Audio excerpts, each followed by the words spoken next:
is a classic. Rise from the ashes type shit right here. Yeah. We gotta go get it, man. You already know who it is. Let this one marinate. I've been at this for a minute. We turn up and turn up and turn up, and I'll let you know when I finish. You know I was coming to win it. Was here at the top of my game. No water out here can put up my flame. Nigga, when the bass drops, now I'm getting bucked. Lord knows I done seen enough. Life hit me hard, it's like what the fuck. Then I pour my problems in the red cup. Now I'm back on the scene. Ain't no one out here fucking with me. Think you is, then I say nigga please. Y'all better ask who the hell I be. R.I.C. Let's get it. My nigga, let's get it. Coming for the cash, I ain't worried about fame. Niggas know I already locked that game. Oh, let's get it. My nigga, let's get it. Getting that dough and I'm coming for more. We tear it up and we stopping the show. Whoa, let's get it.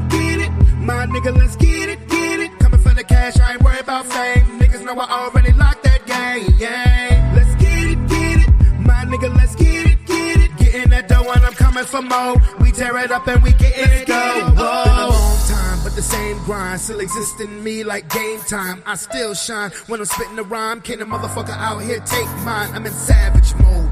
When a nigga like me come around with my mind on swole, gotta get that dough.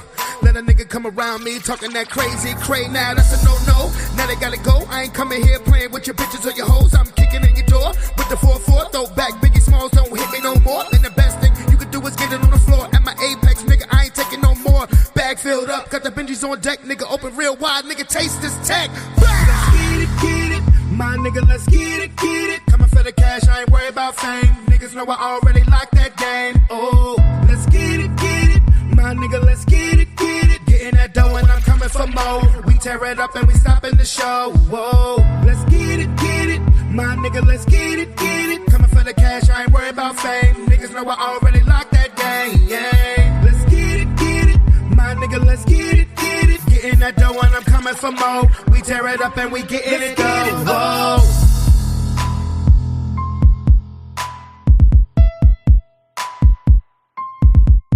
Once again, as we rise from the ashes,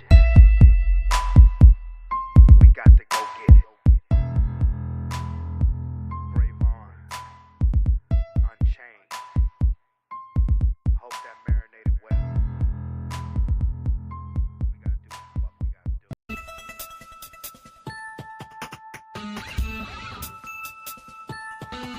On the gridiron or courtside, you know what time it is. It's Sports plus life. Huh? ringside or front court or field pass, we ballin' no. Knuckle up or buckle up. I tell it like it is when I'm on my show. Home run, slam dunk, knockout, or gossip down. Sports plus life. Yeah. Sports plus life. Huh? Yo. What's up? What's really good? It's your boy Brandon Bravon Town, host of that show called Sports Plus Life. You feel me? You know what's going down today, so guess what? I'm about to turn this joint all the way off now, y'all. So what it is, what it do, and how's everybody doing today? It is your boy Brandon Bravon Towns. Sports Plus Life talking ish, y'all. It's Friday. We made it.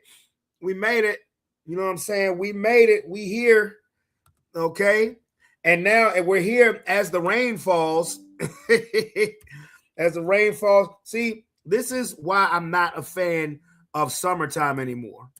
Okay. I'm not a fan of summertime anymore because with comes the sweltering, ugly heat, comes the ugly rain. Okay, that's what gets on my damn nerves about summertime. Now, we have a lot to talk about today. We do. We have a lot to talk about today.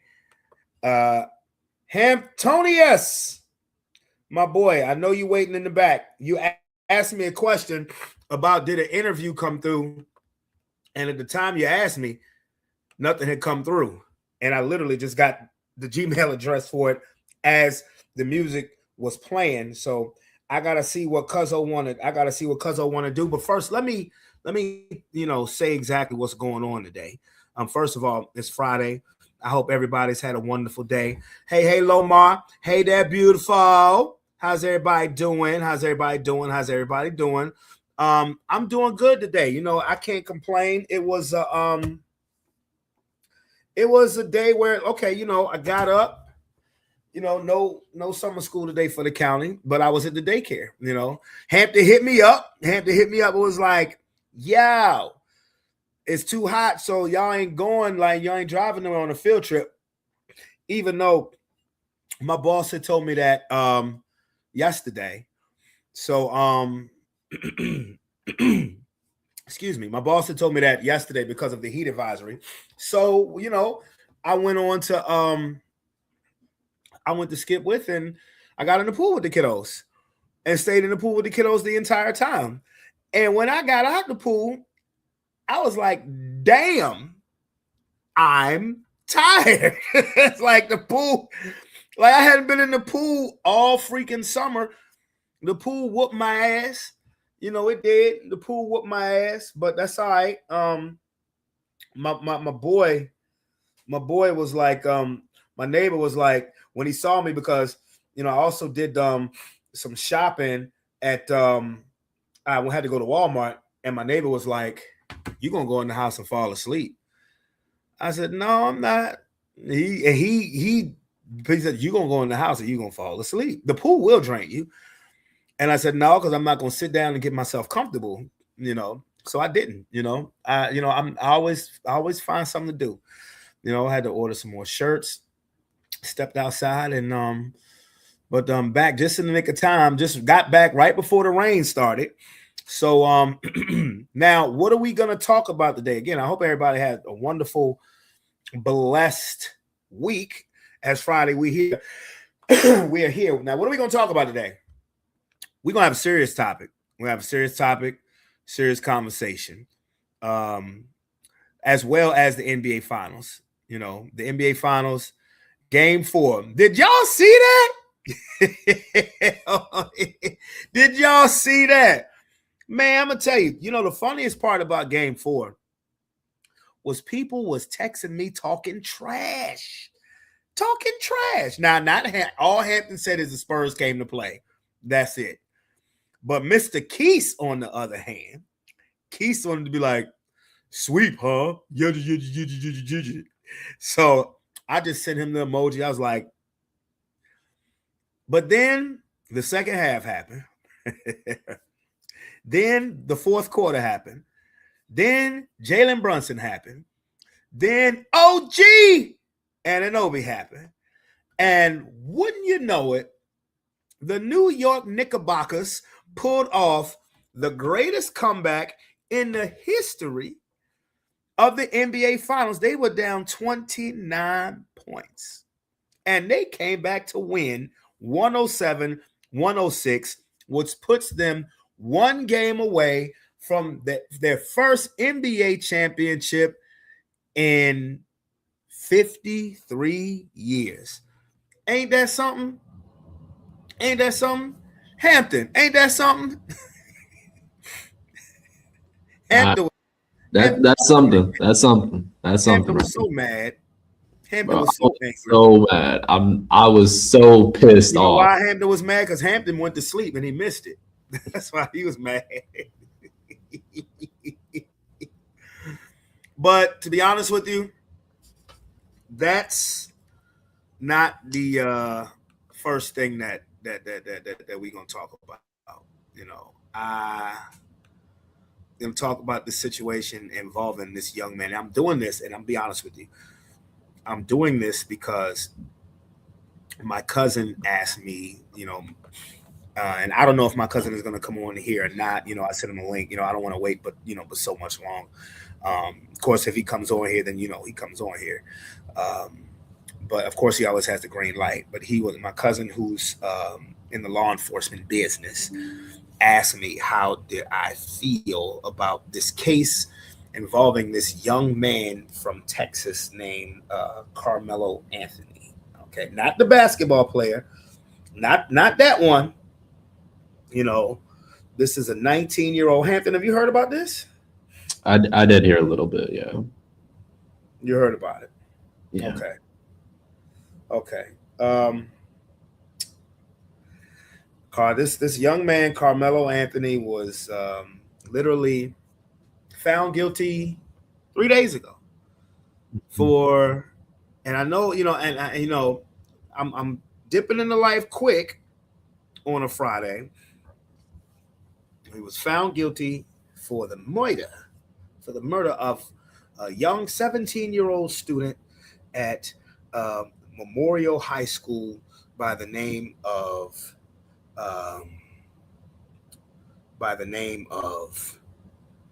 Austin Metcalf. Yeah. Okay, by the name of Austin Metcalf. So, and it was at a track meet in Frisco, Texas. So, apparently, this is found guilty of stabbing Metcalf after an altercation. The young man died of his injuries. Anthony was soon arrested. He was charged with murder. He pled not guilty, claiming self-defense. And he was found guilty and sentenced to 35 years in prison. That's thus far, 35 years in prison. So, let's see. The stabbing occurred at a track meet at Memorial High School tent, at the Memorial High School tent, and at the stadium of the school at approximately 10 o'clock a.m. Central Standard Time on April the 2nd of 2025.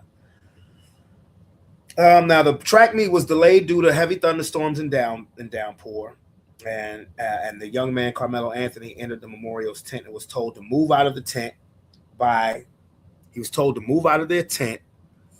Okay. All right, Cuzzo, I got you. Cousin said he's traveling home, but he's listening. Listen, Cuzzo, when you get home, like I said, I sent you a link if you want to join. Cool. But okay.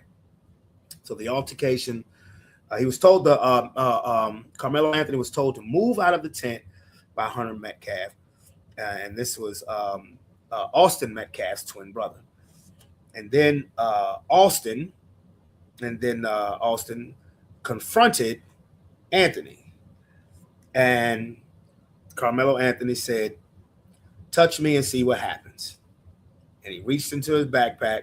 According to witnesses, Metcalf then grabbed Anthony to move him. Another witness in the Frisco police arrest report stated that Austin and Anthony went back and forth. Then Austin stood up and pushed Anthony to get him out of the tent. In response, Anthony pulled out a black knife from his backpack, stabbed Metcalf once in the chest before running away. After being stabbed, Metcalf ran down the bleachers, grabbing his chest and telling those around him to get help. When police arrived, he was not conscious or breathing. The athletic trainers were performing chest compressions on him. Austin Metcalf was pronounced dead minutes after arriving in the hospital.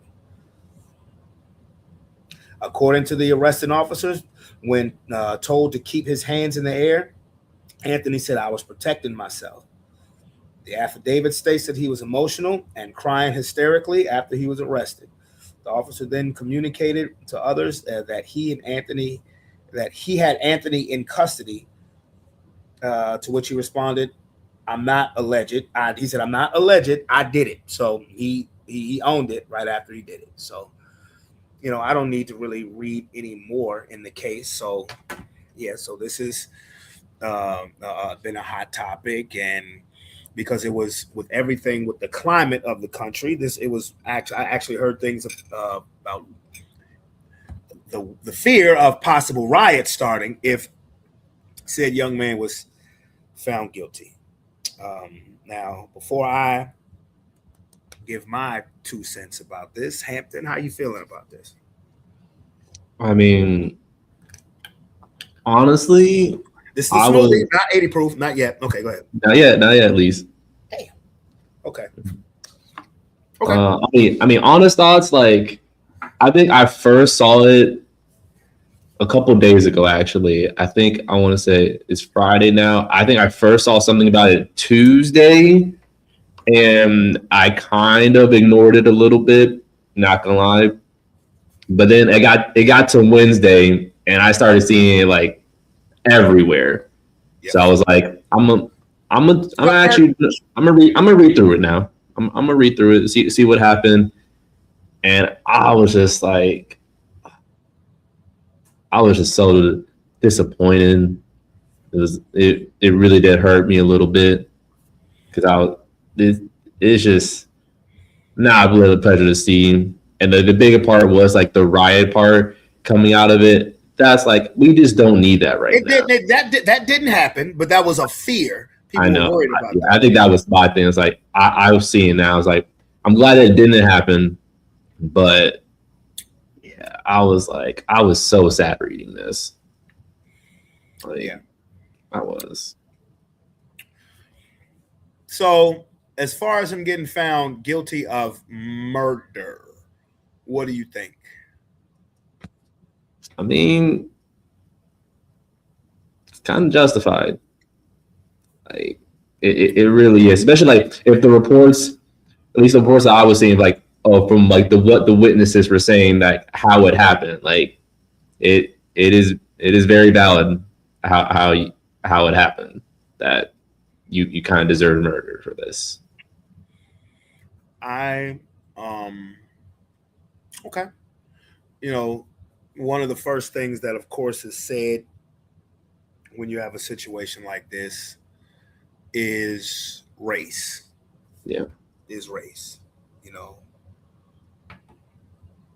there's so many unfortunate parts about this situation. Okay, and I'm keeping this a buck. Let me say this for starters. I'm not anti anything. You may hear me talking about Caucasian people. I'm not anti anything. If you know me, you know I love everybody. I am I am unapologetically pro-black. Yes, I am. I'm unapologetically pro-black, but I can't defend this. I cannot defend this.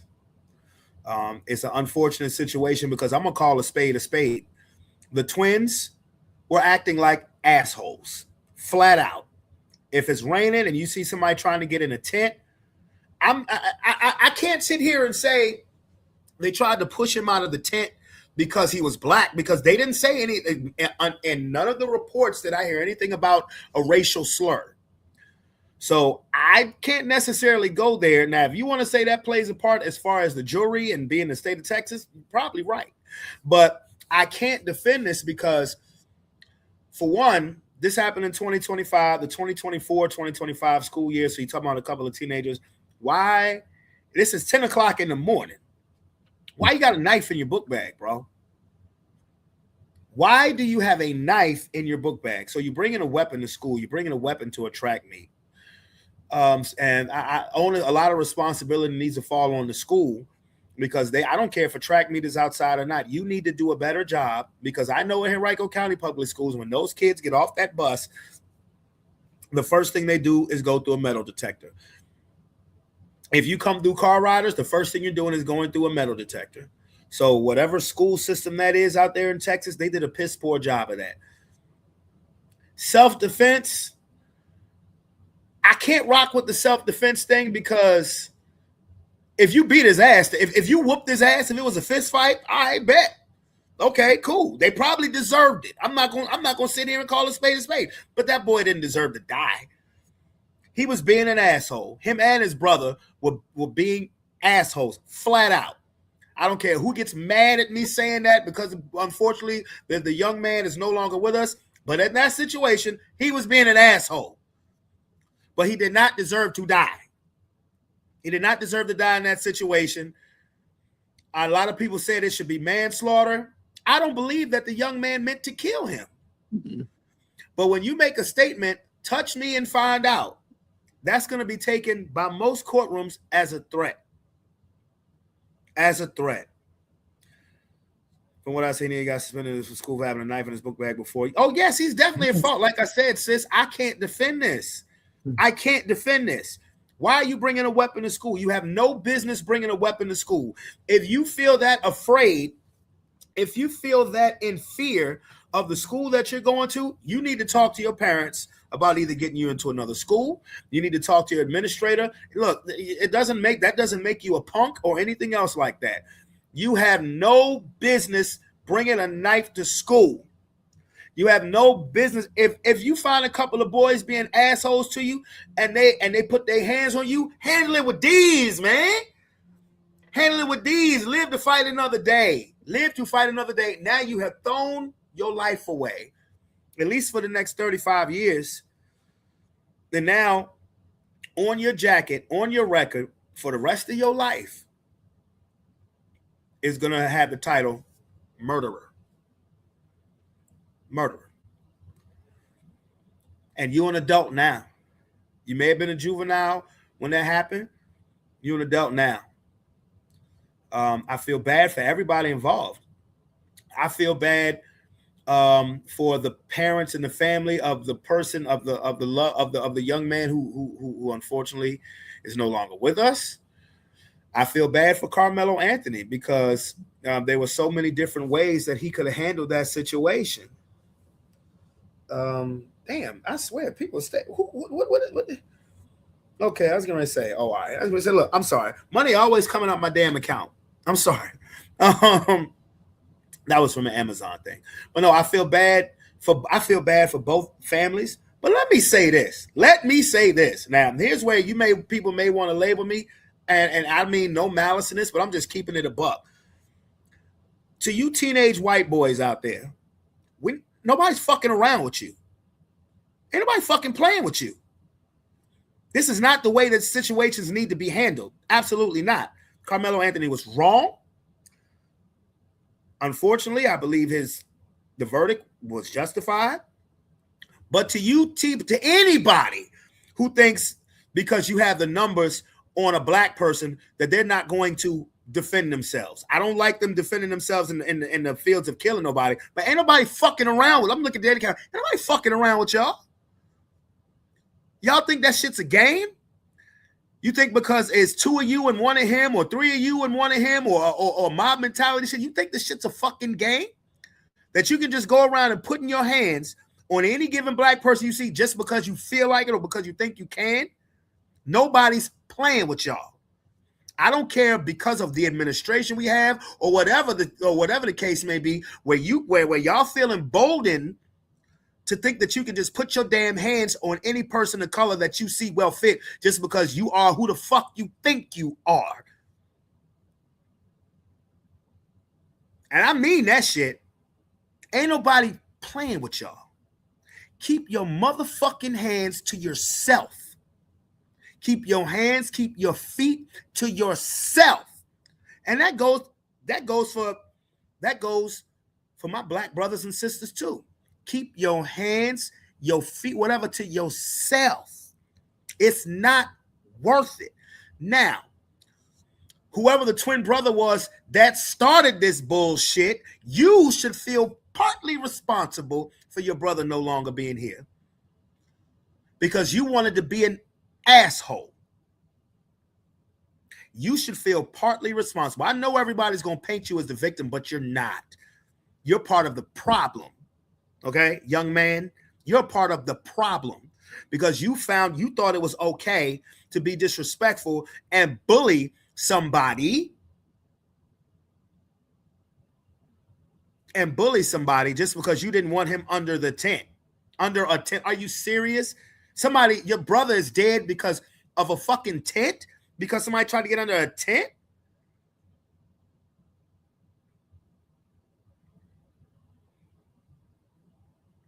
Yeah, the really bad part is from what I seen today, he was invited into the tent by another young black boy and the arguing, etc. started.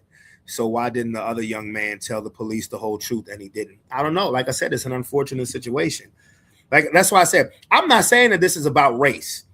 I'm not saying the situation is about race because I didn't hear anybody say any racial slur. But my problem is why do you think that it's okay why did you think it was okay to approach that young man like that? Why? And again, I'm not making any excuses for what Carmelo Anthony did. What Carmelo Anthony did was wrong. It was awful. He deserves the punishment that he gets. Somebody is dead because you was on some bullshit. Now I'm talking to Mr. Carmelo Anthony. Somebody is dead now because you on some bullshit. You wanted somebody to fuck around and find out, and now you about to find out because the next 35 years of your life is going to be behind bars because you just couldn't walk away. Or because you bringing a fucking weapon in your backpack. That's stupid. Beyond stupid. These teenagers nowadays, I don't know what the hell is wrong with them. These teenagers nowadays need to chill the fuck. Y'all think that it's fun? No, life is serious because life is precious. This ain't the Wild Wild West, even though you out there in Texas. This ain't the Wild Wild West. You only get one of these things. You heard me? You get one of these things. And the lack of regard for a human life on both ends. It's just something that's just disrespectful. It's just something that's disrespectful. It's very disrespectful. It's very disrespectful. But and now again, for the next 35 years, you have one young man who's going to be sitting behind bars thinking about if I had did this different. And on the other hand, you have a twin brother that's sitting at home right now that may be thinking, man, if I had to just shut the fuck up. If I had to just shut the fuck up. But you want to be a Billy, but you want to be a badass. And you want to put your, but you want to, like, so stupid. So stupid. Teenagers, and I work with the youth. Hampton works with the youth. We work pretty much, we work with the youth.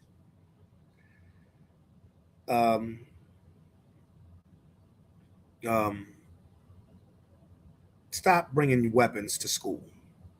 Stop it. I don't even like the fact that they can bring phones to school. I ain't gonna hold you. Yeah, I don't know what's with the phones things. Even like at such a young age, like the elementary school students got phones. I don't know why. And I've disagreed with parents about this. And the phone is a necessity. No, it's not.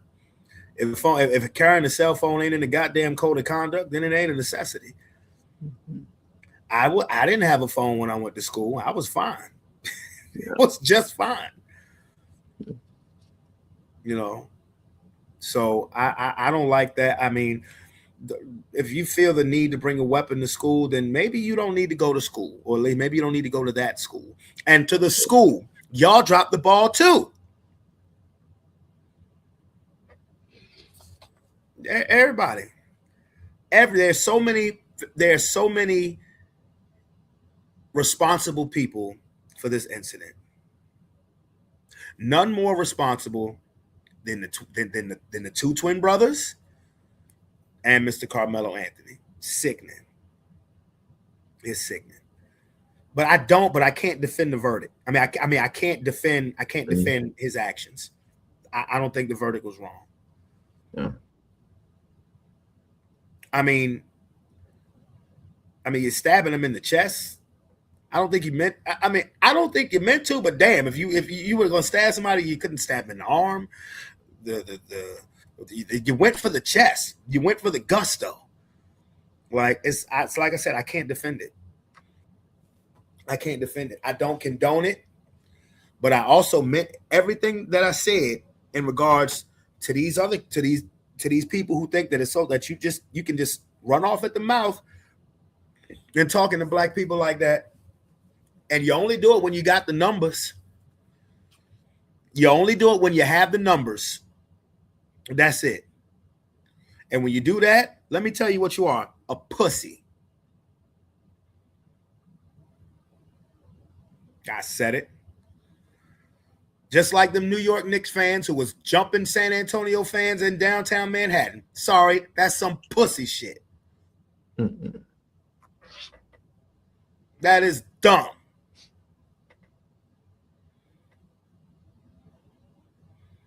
I know how different schools are rivals and stuff, but you know what? You got, there are things that, you keep in the heat of competition, but it doesn't need to go any further than that. It doesn't need to go any further. Y'all, Heather, we Highland Springs. We hate Verona in the field of competition. That's it. When it comes to football, basketball, even band, chorus, yeah, we hate Verona in the field of competition. That's it. I have never hated a Blue Devil enough to put my damn hands on them. Never. Do I talk shit at a football or a basketball game? Yes. But do I talk shit to the extent where I'm about to get up in your face and it's about to get physical? No, because it's not worth it. It's not worth it. For what? Man, life is precious, and sometimes we take it for granted. Life is precious, and unfortunately we take it for fucking granted. Now, we are going to do our Eddie Griffin video. I mean, I know he talks about that. I haven't watched it, Hampton. So I had to start and talk about that. D, I see your comments again. You're more than welcome to share your point of view, because you have a better idea of the technicality of the law than me or Hampton. So you're more than welcome. Or if you want to, okay, all right. So you just I'll know when you into the chat, but it's like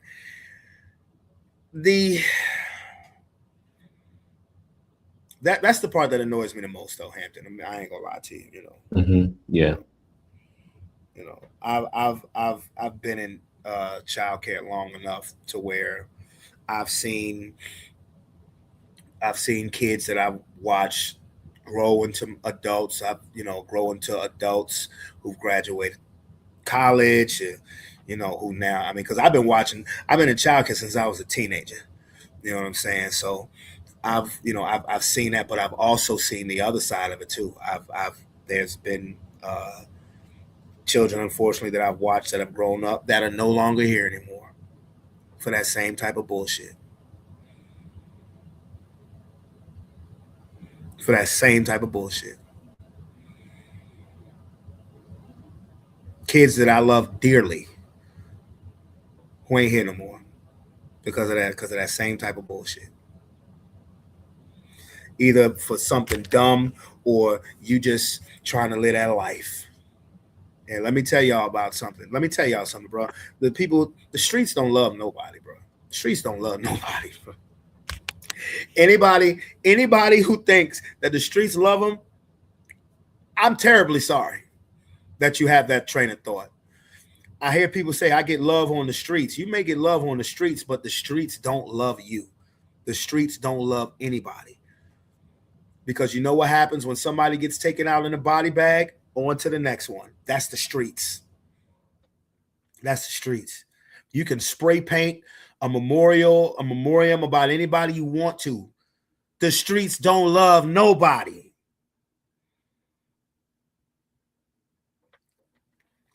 Ain't no love on these streets. You may get love from individuals on the street, but the game loves nobody. They don't love nobody.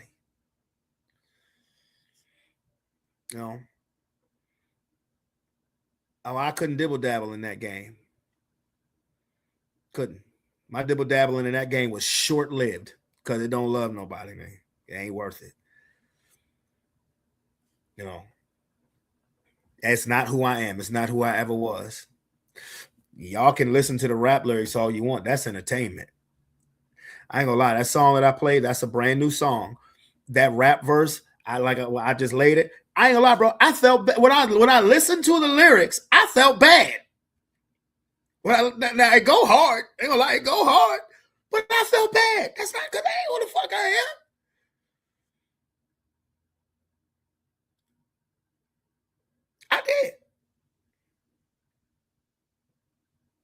I did. Backfield up, taste this tech, nigga. I ain't hurting nobody. Nigga, please. Nigga, I ain't hurt nobody, bro. And the only reason why I felt bad is because I'm trying to make it such a point to spread positivity. To try to spread positivity out here in this world because of dumb shit like this situation, man. You know. So honestly, that's why I made the song Another Level. And I love fun songs, you know. To my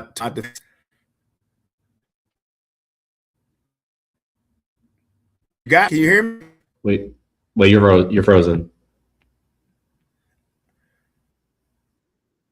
No, I'm good now. You were frozen for a second. You all right? Yeah, I'm good. Wait. Okay. That's that weather outside, y'all. You know. Yeah. Y'all know my apartment ain't got the strongest internet signal. or it could be, hey, it could be some folks listening and saying, no, he's about to talk about good stuff. Freeze him. That's not part of the agenda. Mm-hmm.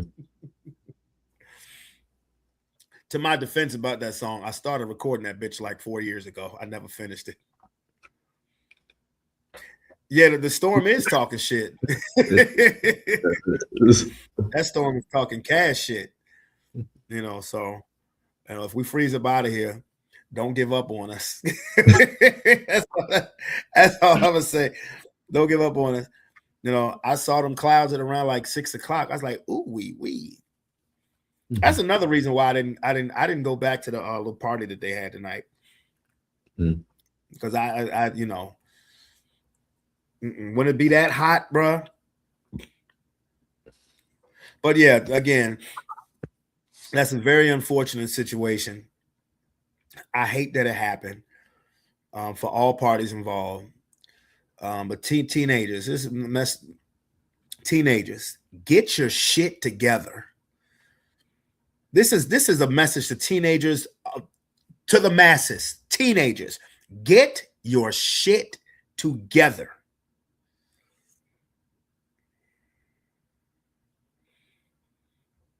You said it can rain all night. It better go away for tomorrow. I know that's right. Oh, tomorrow's just supposed to be sunny. It's supposed to be in the 80s, sunny all day. Perfect day. Perfect day tomorrow. But anyway, I guess we'll revisit this when my cousin gets on here. Hampton, how was your day, my boy? My day was actually, you know what? But wasn't too bad actually. You know, got to skip with like nice and early before like it got real hot, before any heat advisory was really starting. So like it's pretty good actually. Like kids were, you know, they were all right today. They were all right. You know, I think it's their first time, like first a lot of the new ones that like actually playing in like heat. So it's like that was something I had to deal with. But you know, everyone still played. So like I'll still happily take that. And then a couple of our coaches, we got together before the USA match. And go ahead, man. Oh, speaking of the USA match, USA just scored. Just I put that out there. My fault. Hampton is a soccer player, you guys. So the World Cup for him is like the Super Bowl. But go ahead, better. man. No, go ahead. Go ahead. The floor is yours. The floor is yours for the soccer. The floor is yours. But yeah, we got together before USA got their kicked off. So we got some ice cream. Also, just talk about coaching stuff. Like, hey, how can we make other coaches excited about it? What can we do? Like amongst our own coaching, like, hey, let's make sure like everyone that we are like involved with very much knows that, hey, this is happening. Like, let's make sure everyone else is involved or like at least watching it. So I know a lot of them were wearing USA gear today. I was still coaching, so I wasn't wearing any USA gear. But it was still a good turnout. But like the biggest thing with the World Cup this year is just the times. Like it's 9 p.m. and USA is just now kicking off. Like there are going to be some games that are going to be kicking off at like 10 p.m., a couple midnight games. So it's going to be pushing people's bedtimes a little bit, but it's going to be a lot better. Like once we like go down and like teams get knocked out, like there'll be a lot more like earlier games, like 3 p.m., like 2 p.m., 1 p.m. So like it'll be better then. I got you featured on the banner, so I appreciate you. So, you know, so what excites you? What is exciting you most about the World Cup? I would say the biggest thing that's exciting me about this World Cup specifically is I feel like anyone can win it this year. USA also has on paper probably their most competitive squad that they've brought in a while. So before there's been excuses, there's been like some plot holes on like certain positions, but this year the team looks good on paper. So now the boys just got to perform. That's the biggest thing. But I think the other big story is there is some Cinderella stories that are happening, but the biggest thing is like we got a lot of good, strong players. Like this is going to be their last World Cup. Like Messi and Ronaldo are two arguably the greatest of all times. This is probably going to be their last World Cup. It's going to be sad to see them go. But if they both top their group, they will play against each other. And I believe the round of 16, and they've never played each other on the World Cup stage. They need to play, if they're going to play each other on the World Cup stage, it need to be for all the marbles. Well, the only way that would happen is if one of them plays second in their group stage, and they're both favorites to win their group. So okay, but it's possible. It's possible for one of them to get second. So the way the World Cup works is there's 48 teams that are playing. Of the 48 teams, there's 12 brackets or 12 groups of 4 teams. The top 2 teams of each group will automatically move on to the next stage. Now, to make it 32, because that only gives you 24, to make it 32, the top 8 third place teams, they will move on. So even if you lose 2 games, it doesn't matter. You still got to try to win at least one game or at least try to get a point. That sounds like the College World Series. Yeah.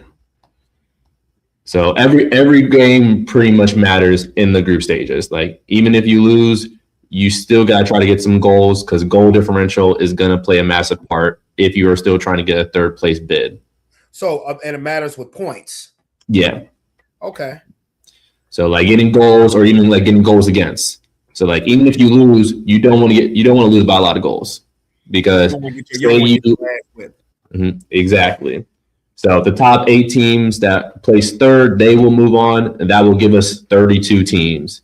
And then we'll have a round of 32 that will go down from 32 down to 16, downward, all the way to there's 2 teams left. So, but the biggest thing, I just like the excitement from like all the countries, especially like once we get into like the group stages, where we are right now, like everyone feels like they got a chance. Like everyone feels like they got a chance. Yo, sis, you ain't got to, you can, anything you want to post about the last situation we was talking about, post it on here, but I'm listening to Hampton. Go ahead. Gotcha. So, but yeah, it's exciting because like there's always one team that like you never expect to make it out of the group stage that just upsets one of the top 10 countries in the world. There's always one team that gets upset and they lose. That's a top 10 team. And there's one team that's just like no one expected to make it really far. They at least make it to like maybe the round of 32, maybe even the round of 16.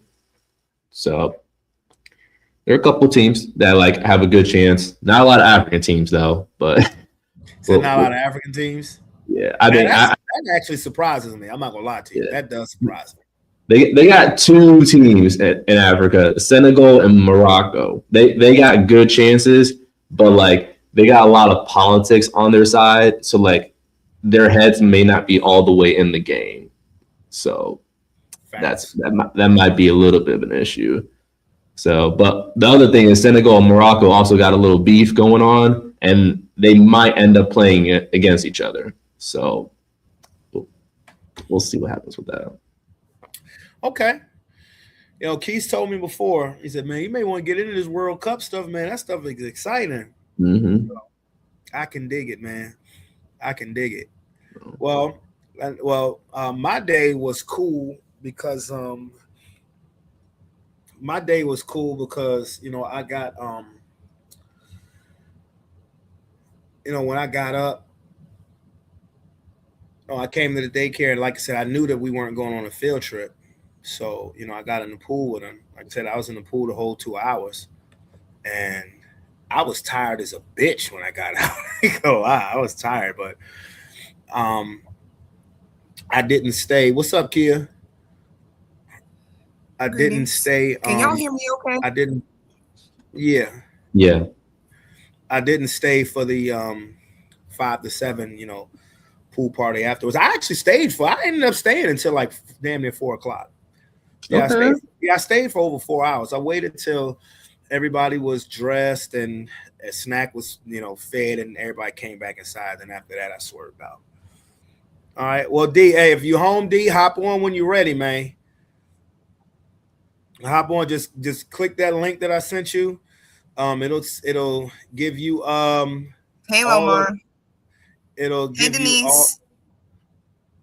it'll give you all of the information you need because I know he wants to come on and talk about that situation a little bit more, and he has the legal knowledge to do that more than anybody up here. So we started off talking about that Carmelo Anthony situation, the teenager, not the basketball player.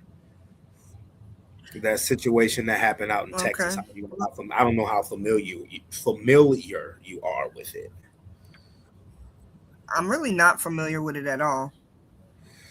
Well, the situation happened April of last year, where it was at a okay, I'll send you the link again. It was involving the high school student. This high school student stabbed another high school student because they had an altercation at a track meet. And It happened at the track meet? yeah, Oh my goodness. yeah. This happened in Texas. It was the problem was with weather. The track meet was stalled out because of weather, and these I send it again, D. This black kid everybody went under these tents, and this black kid went under this tent, and it was two twin white boys. One of them told a black kid to get out the tent, and an argument ensued. The boy, the black kid, Carmelo Anthony, he said, touch me and see what happens. And they tested his gangster, and he pulled a knife out of his book bag and stabbed one boy in the chest, and the boy died.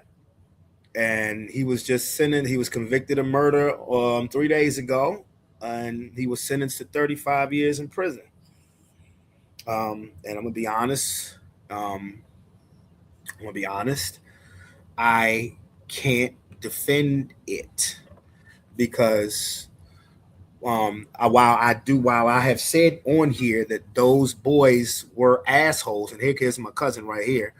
Those two boys were assholes for treating him like that, but at the same time, you don't react by doing that. D, what's up, man? Hey, how's everybody doing? Hey, Good. You got dude. dinner? Yeah, we got you. Okay. All right, so you heard what I was, and welcome to the platform, Cuzzo. You heard what we were talking about on your way home.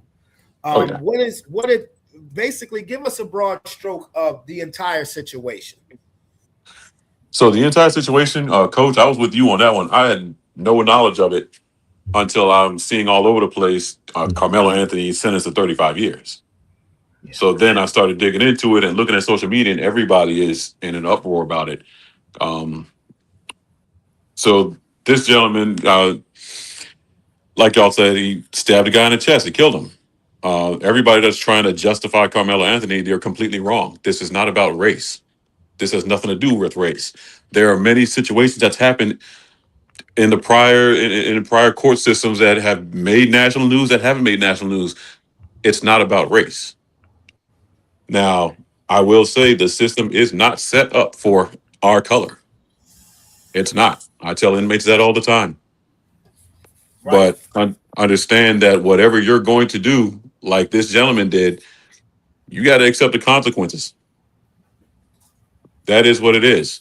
Now, this is how murder works. You have to have intent. That's the difference between murder and manslaughter. You have to have intent.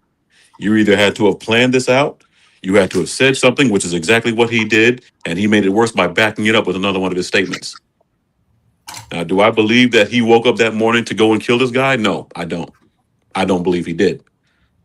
But because he walked into a tent that somebody may have invited him to, I kind of feel like this was a setup a little bit because you were invited to a tent that you had no business being in. You can't claim racism because it wasn't all of them jumping him. You can't claim self-defense because this other guy didn't have a knife. If he had a weapon too and you killed him, guess what? That is self-defense. But you didn't have that. He could have walked away, which is what he should have done. Right. Now, as far as the other two guys, or was it the twin that was running his mouth? Yeah, he gonna take fault for this because it's Yeah. your fault that you were running your mouth. Now Yeah. your brother is dead. That is your, yeah. You shouldn't have done that. You instigated that. Yeah. Now, as far as all the, I don't think everything truly came out in the court case. I heard that there was one of the witnesses that changed their story on in the court while he was there. I heard many different people creating lies throughout the whole process. So this was not going to be a fair, complete judgment. There was a whole lot of false facts that were thrown around. Now, when he walked into that tent, and the moment you say, touch me and see what happens, that's your intent. If this guy didn't die, that statement would have meant nothing. Then you wouldn't have been looking at murder at all. But because you said that, and then he died from what you did to him, yes, that's murder. It's black and white. And he made it worse when he got arrested. He said, "There's no allegedly, I did it." When Yeah. you He say owned it. that, He yeah, owned it. Yeah. exactly. So when you do that, you're backing up what you did. You painted yourself a murderer and you didn't know it. You never admit fault when you're arrested, no matter if you did it or not. You never admit fault. So yeah, there's no defending this. This got nothing to do with race. No. This was a juvenile that made another bad decision after making numerous decisions. Because people are saying, well, he was suspended and this and that and the third. Okay, guess what? All that makes him look even worse. Yep. And people in the media and all these social medias are trying to jump at every little thing now, saying that, oh, well, the family got over $1 million in a GoFundMe. Where'd that go? Or why didn't they get him a court-appointed attorney? It doesn't matter. Regardless, one mother has a son that's in jail for 35 years. Another mother doesn't have her son anymore. People nitpicking about the littlest things to try to make people see or understand their point of view makes no sense. None. None. Now, no, so go ahead, D. yeah. So Texas law is a little different than Virginia law.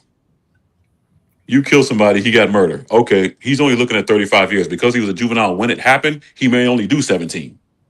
Wow. Wow. Yeah, he'll be eligible for parole after 17 years. Wow. Okay. In this Commonwealth state of Virginia, you murder somebody, you're looking at life. That's Yeah. it. Yeah. That's it.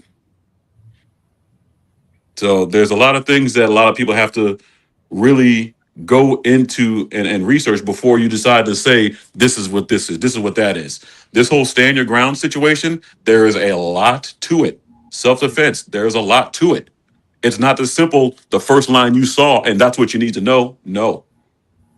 It's just like the Bible. Don't take something because you saw what you wanted to see, and that's all you need. It's black and white. There's no gray area to that. People are looking at it in a gray situation, and then you can't see what's going on. Absolutely. When you called me and you asked, first, was I going to talk about it? Um, I may have glazed over it because I was very familiar with the story. But what's the first thing I said to you, D? You said you want to talk about it because I I was mean, as far interested to yeah, hear I mean, what people say. as far as my feelings towards the case, what's the first thing I said? Oh, everything you said right when you said at the beginning was the exact same thing. Yeah, I said I White can't boy defend. should have kept his mouth shut, and that's true. Yeah, They need to. I said I can't defend. I said I can't defend it. I said I can't Yeah, defend it because for one, you're at school whether you suspend us, and if the fact that you being suspended from school and you bring your weapons to school, that's even worse.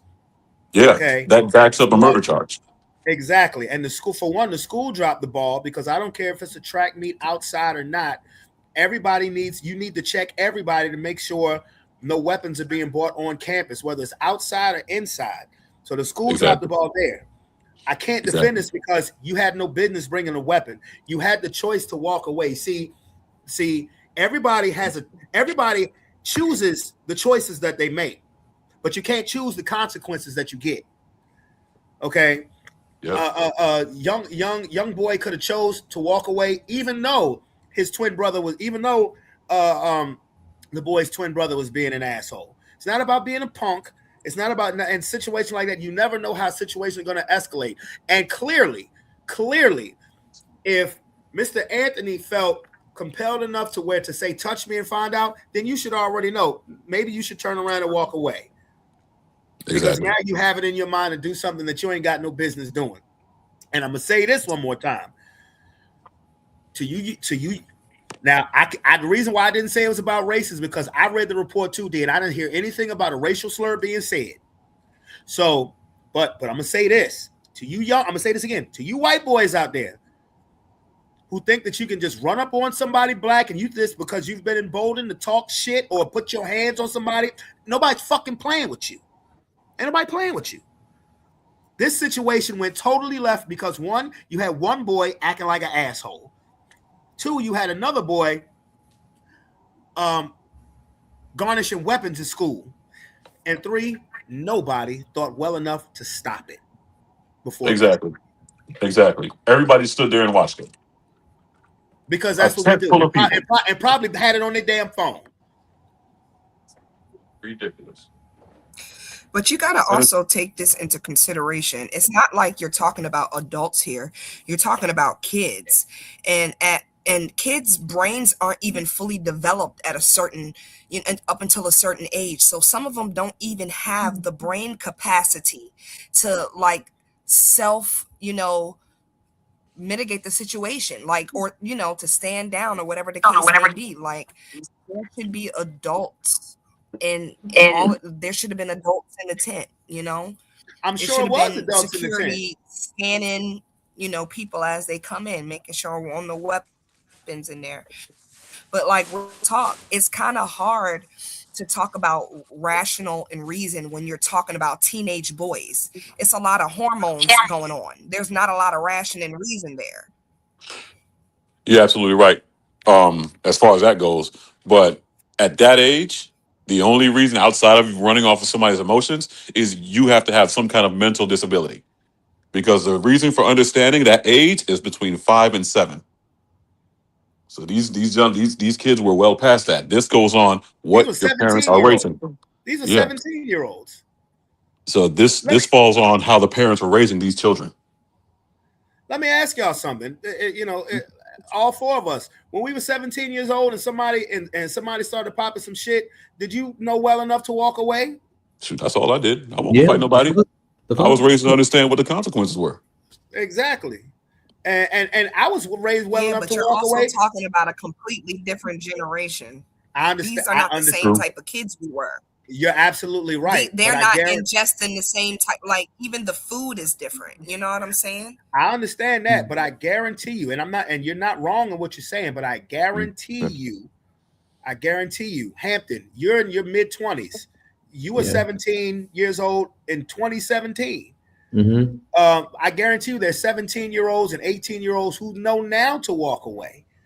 Again, it was too many situations It was too many instances here where this could have been prevented. And you're absolutely right. There should have been adults in the tent. I will be willing to say that it was adults in the tent because people were running under the tent because it was a thunderstorm and the track meet was delayed. So I guarantee you it was adults under there.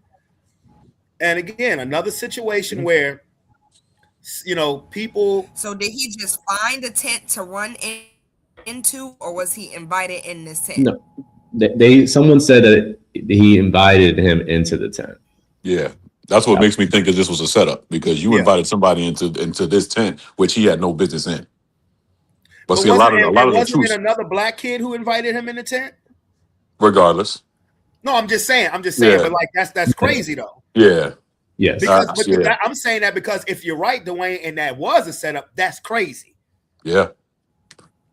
But see, a lot of the truth didn't come out. Like all of us have is what's coming out on social media. Yeah. None of us were in the tent with these kids. Right. None of us were in the courtroom as long as it went. Right. So all we have is what we hear. Right.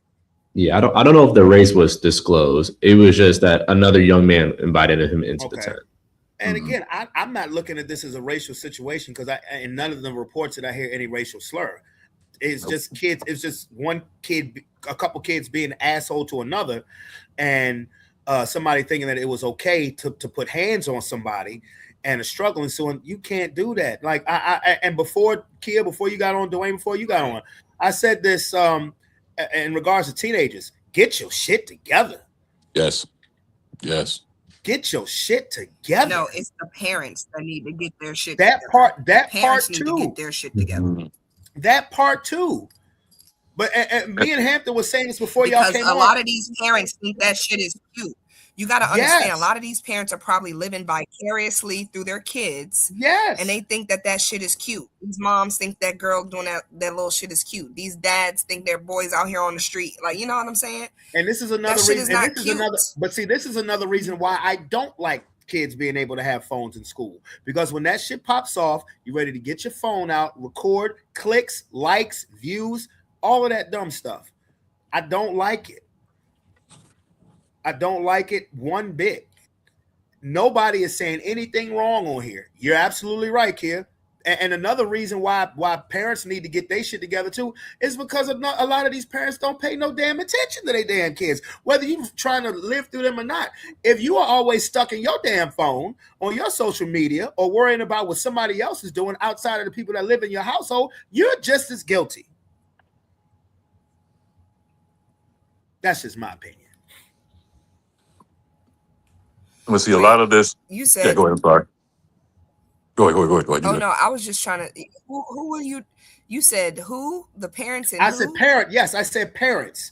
I said parents. I was when you said the parents need to get their stuff together too. I was piggybacking off of what you said. I said a lot of the reasons why. I said another reason is why it's because while you said parents may be trying to live through their kids thinking the stuff they're doing is cute, that very well may be true. But another reason is that a lot of parents don't pay enough attention to their kids because they have their heads buried in their phone, buried in their social media, buried in their whatever electronic device they got, not paying any attention while the kids has access to all this information. And if you're doing that, and you're not paying the attention that a parent needs to be in their kid's life, then you're just as guilty. Then the parents is just as guilty. Because I'm not gonna lie, I know plenty of parents who spend more time on their fucking phone and their social media or worried about somebody else instead of worrying about their damn kids. And then are shocked when their kids do something fucked up. Go ahead, D. And that's exactly what happened here, because after he was sentenced, it was parents trying to defend his actions. That's a problem with accountability on the parents' part. Yeah. And then they're saying that he was a good kid, he got straight A's. Okay, it doesn't matter. They're saying that he shouldn't have got this because he never had a record. It does not matter. I was thrown in jail for something I didn't do, and I didn't have a record. Exactly. And everybody, and you know what? You was thrown in jail, and everybody was painting you as a fucking murderer. Exactly. And you had no record. And then when the truth came out, I didn't hear a single, I'm sorry. Not even We made one. a mistake. Not one. Even one. I was Not even expected to one. pick my life up and go back to work like nothing happened. Yeah, not even a oops. A year and a half out your fucking life. D, don't get me started, bro.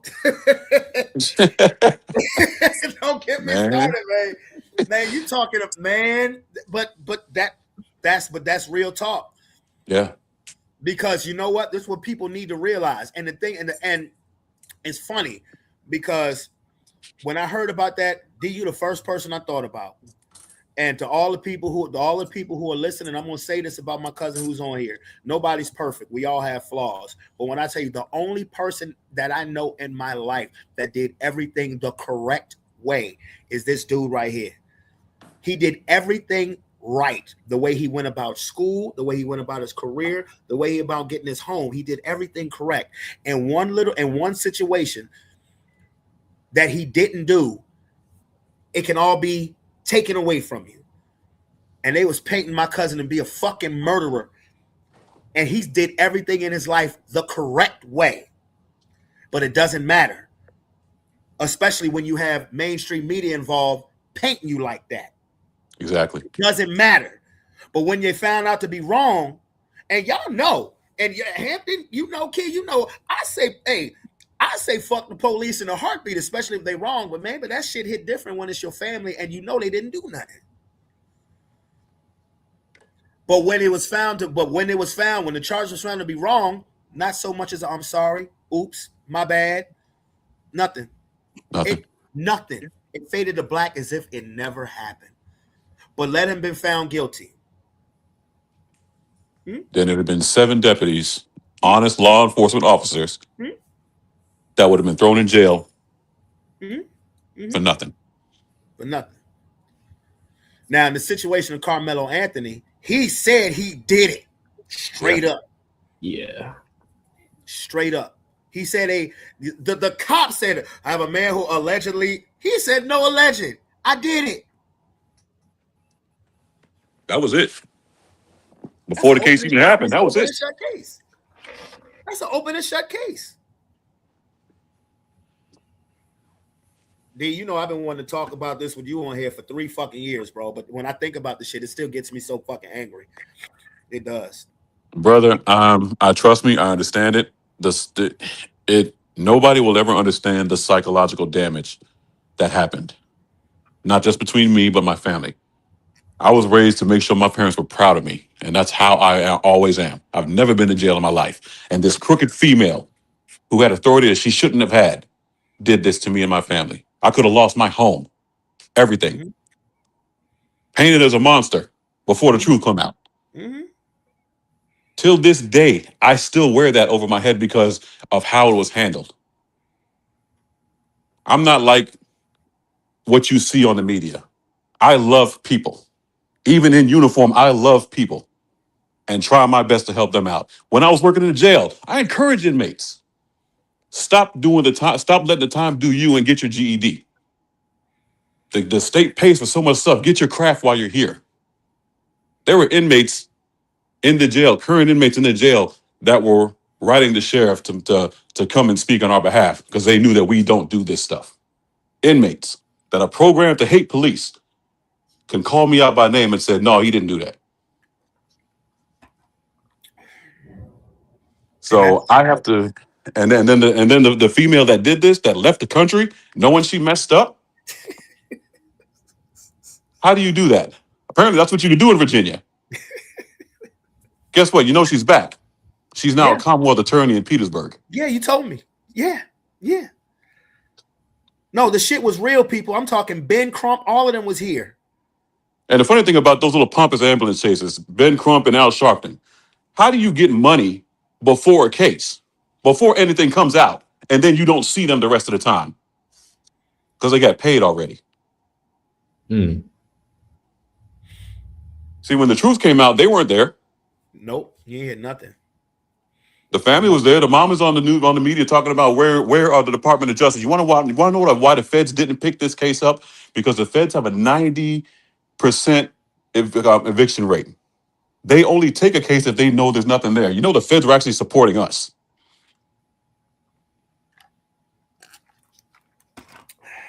They told our sheriff we saw everything and we know there's nothing there. That's why we haven't picked it up. We heard her.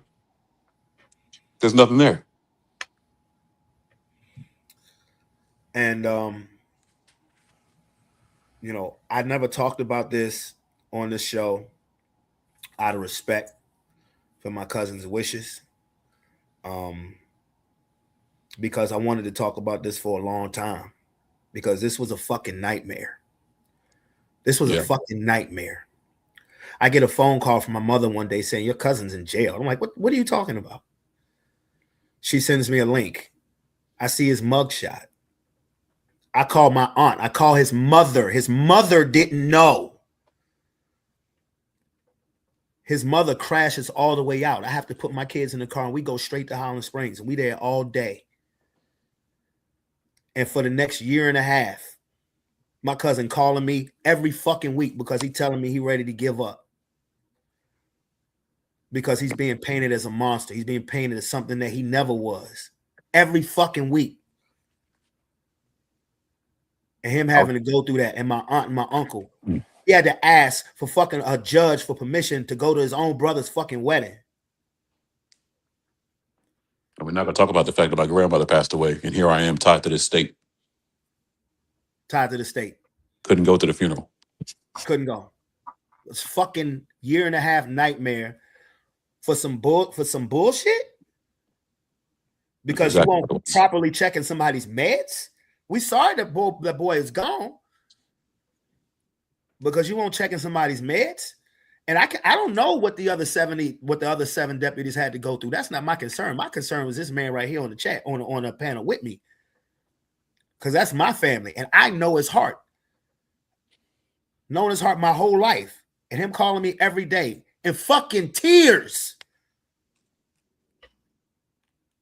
Because somebody who did everything right,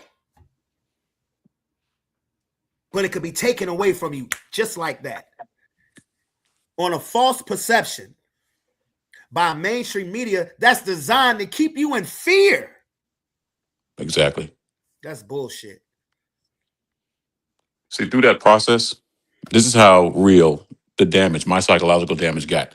Because of how I was being painted, I developed a hate for people, for everybody. I mean, a severe hate. I'm going around thinking to myself, people do not deserve to be protected because of this. Everything that the news was putting out, not an ounce of it was true. I thank God because that God is what restored me. I'm so thankful for him. I love people. And I'm thankful to have that love for people back. This can't go away. It's too late. When I say the damage is done, with Mr. Otieno, he was a victim. He was a victim of a family that could not protect him, that could not help him. He was a victim of a system, a mental health system that's completely destroyed, that we fight against every day as law enforcers. But we were the scapegoats. Y'all were the fall guys. Y'all were the fall guys. And I'm going to say this. I got to be 100. I wish for the harshest punishment for any crooked cop who's ever done anything, who's ever used their power for abuse. I wish the harshest punishment for anybody like that. Yes. But because believe it or not, I don't mean to cut you off, Brandon. But believe it or not, we honest police officers, we don't stand with those people. There's a very few in the entirety of law enforcement. There is very few that walk that honest, thin blue line. There's a reason why they call it a thin blue line. Go ahead. And but to police officers who are wrongly accused, they should get the same treatment at the opposite end of the spectrum. You know, they should get the apology, the adulation. And look, and yes, I had to ask him. I asked him when all this situation, when this situation was going on, I said, D, when this is all in the clear, do you still want to be a cop? Because I asked him, I said, now you've experienced what it's like for an innocent person who's sitting in jail for something they didn't do. Now you know what that's like. A cop knows what that's like. So I had to ask him, is this something you still want to do? Because I know what it did to him. Because everybody who's related to him, who cares about him, who loves him, everybody was fucked up behind this. When I tell you that this was a 1.5 year long fucking nightmare, it was.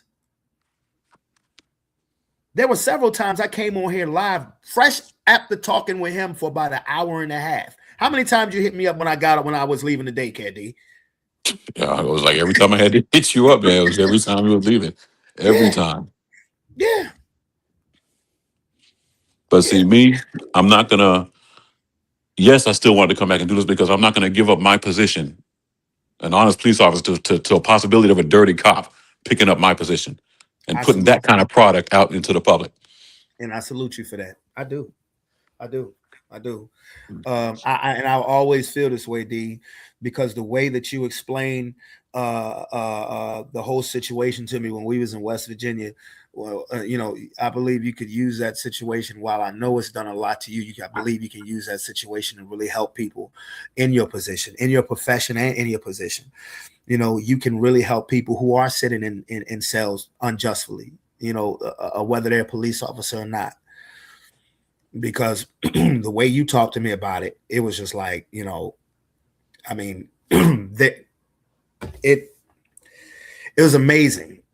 And excuse me, for you to still want to do that, because a lot of people in your position would have said, forget it, and would have walked away.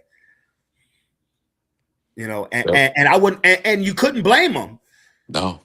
So, I salute. And I hope everybody here who's listening to this has so much more respect for you for choosing to still take on that line of work. Because there are a lot of people who I know who ain't built for that, to be painted in Joe Public eye. CNN, Fox News, CSNBC, painting you as a monster. That hit number 2 worldwide in CNN. Our situation. Number 2 worldwide, CNN. That's crazy, man. But the situation, God is good all day. But the situation, it hopefully allows people to understand. Look, there are people in jail that may not have done the crime that they were accused of and charged with and are doing time for, but because they could not afford actual counsel. People think that if you get a pro bono, that's a free attorney. A court-appointed attorney does not defend you. They are there to solely move the cases around so the courts does not get overpacked. They don't defend you. To put a dollar figure, to put a dollar, here's a dollar knowledge. All right, my attorney, Russ Stone, also a judge. Okay, he defends law enforcers that are wrongly accused. He told me in the very beginning, there's nothing there. He questioned why I was even arrested. A murder trial for him is 90 grand. Okay. My bond was 115,000. Another 15,000 for the attorney, just in case he needs to hire an expert. Do the math. Who has that sitting around? That's finances we don't get back. Nah. Because somebody messed up. Nah. And there's so many people who are in that situation, like you said, who ain't nobody got that money laying around. Exactly. And if you look like us, they don't care. They don't care if you got the money laying around. They don't.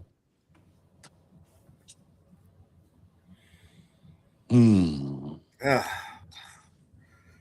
got my blood boiling, D. I ain't gonna lie to Brother, trust me. My blood boiling, man. It's crazy because I forgive this lady. I forgive her because she's got to answer to God. Mm-hmm. I forgive her for what she done. I feel bad for the mom still, because still at the end of the day, a mom had to bury her son. At the end of the day. Was it because of us? No, it wasn't.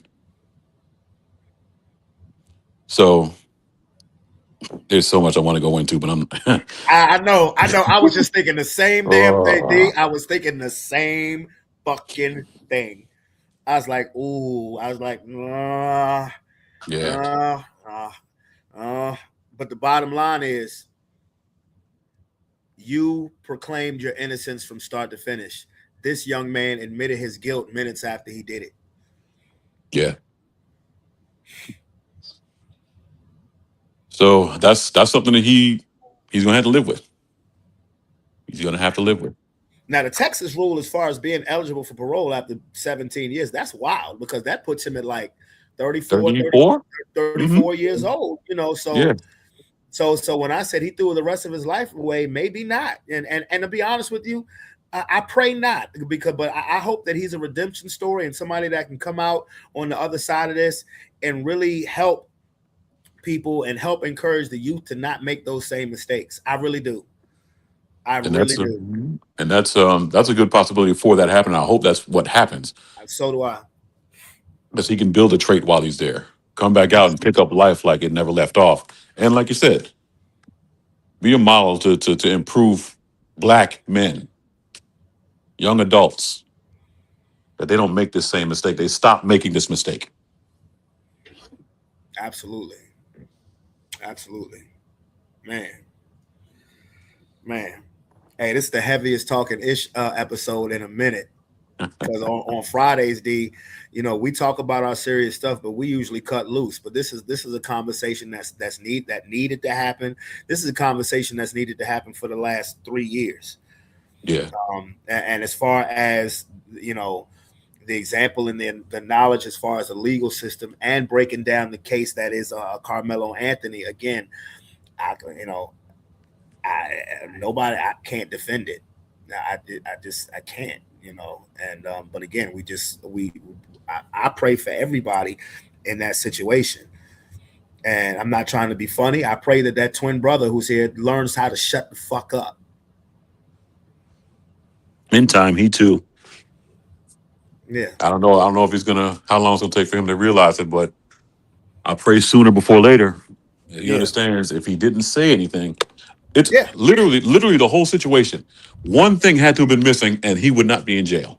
Yeah. One thing out of everything that people are pointing out, any one of those things could have been missing, and this would have been a completely different situation. Everything. Yeah. Yeah. Yeah, man. Yeah, man. But now that we let all those emotions out, how you doing? I'm good, man. I'm home. I'm enjoying my house. I'm enjoying my land. Talk that shit, D. Man, when I say God has blessed me, God has blessed me. Absolutely, man. And I give him the glory. He deserves all of it. Absolutely, man. No question, man. No question. That's right. Let him know. Talk that stuff. And I mean everything. I meant everything I said, D. When I'm talking about, literally, when I think about all the people I know in my life, I know a lot of people, D. Yeah. When I think about somebody who took every step in life the correct way, that's you. That's what broke my heart about the whole situation. When I'm like, wait a minute, you mean to tell me that somebody who did everything right is about to lose it all and potentially be sitting in a jail cell? No. So when God is good all the time God is good. Boy, you Always. in church every Sunday for the rest of your life, boy. Always. I'm not gonna argue that. Twice on Sunday. We have two services on Sunday. I'm there every Sunday. You heard me. I know that's right. Yeah. Wednesdays we have Bible studies. Thursdays I'm actually my evangelist is walking me through to do sermons now. So I've been writing sermons, so I'm waiting for my chance to do my first one. You got it, man. Let me know the church, dude. Definitely. Fridays, every other Friday, we do Bible study. When I say every situation we have at church, or we're going into the Word, I'm there. I mean, you went through an experience that a lot of people don't come out on the other side of. So, absolutely. Well, I'm not gonna say. I came out, but the scar is deep. Of course. I don't trust state police. I don't trust Henrico police. I don't trust police. Yeah, except you. I don't trust. And this is how bad it gets. I don't trust the deputies I work with. That's and crazy. they did nothing to me. Something wrong there, bro. Something wrong there. Yeah. So I'm happy when I'm out in the position I'm in civil process. I'm in my route on my own, taking care of people that need help. Now, those deputies didn't do anything to me. Yes, there were some younger ones that thought that, oh yeah, we did everything wrong. No, you just don't have knowledge of it. Unfortunately, those deputies are the future of law enforcement, and there is no hope. God. When I tell you, after I get my 6 years out the way, that's all I got left. I'm gonna walk away from it. Oh well, shit. We counting down there, homie. Yes, I'm on the downhill. Thank God. God willing, I get there, and Oh, let me you walk getting away there? from it. Oh, there's no Yes. question you getting there.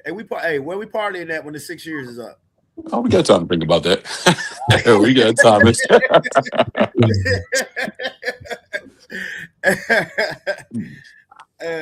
No, man, because honestly, you got a testimony. You do, man. You got a testimony, and yeah, yeah.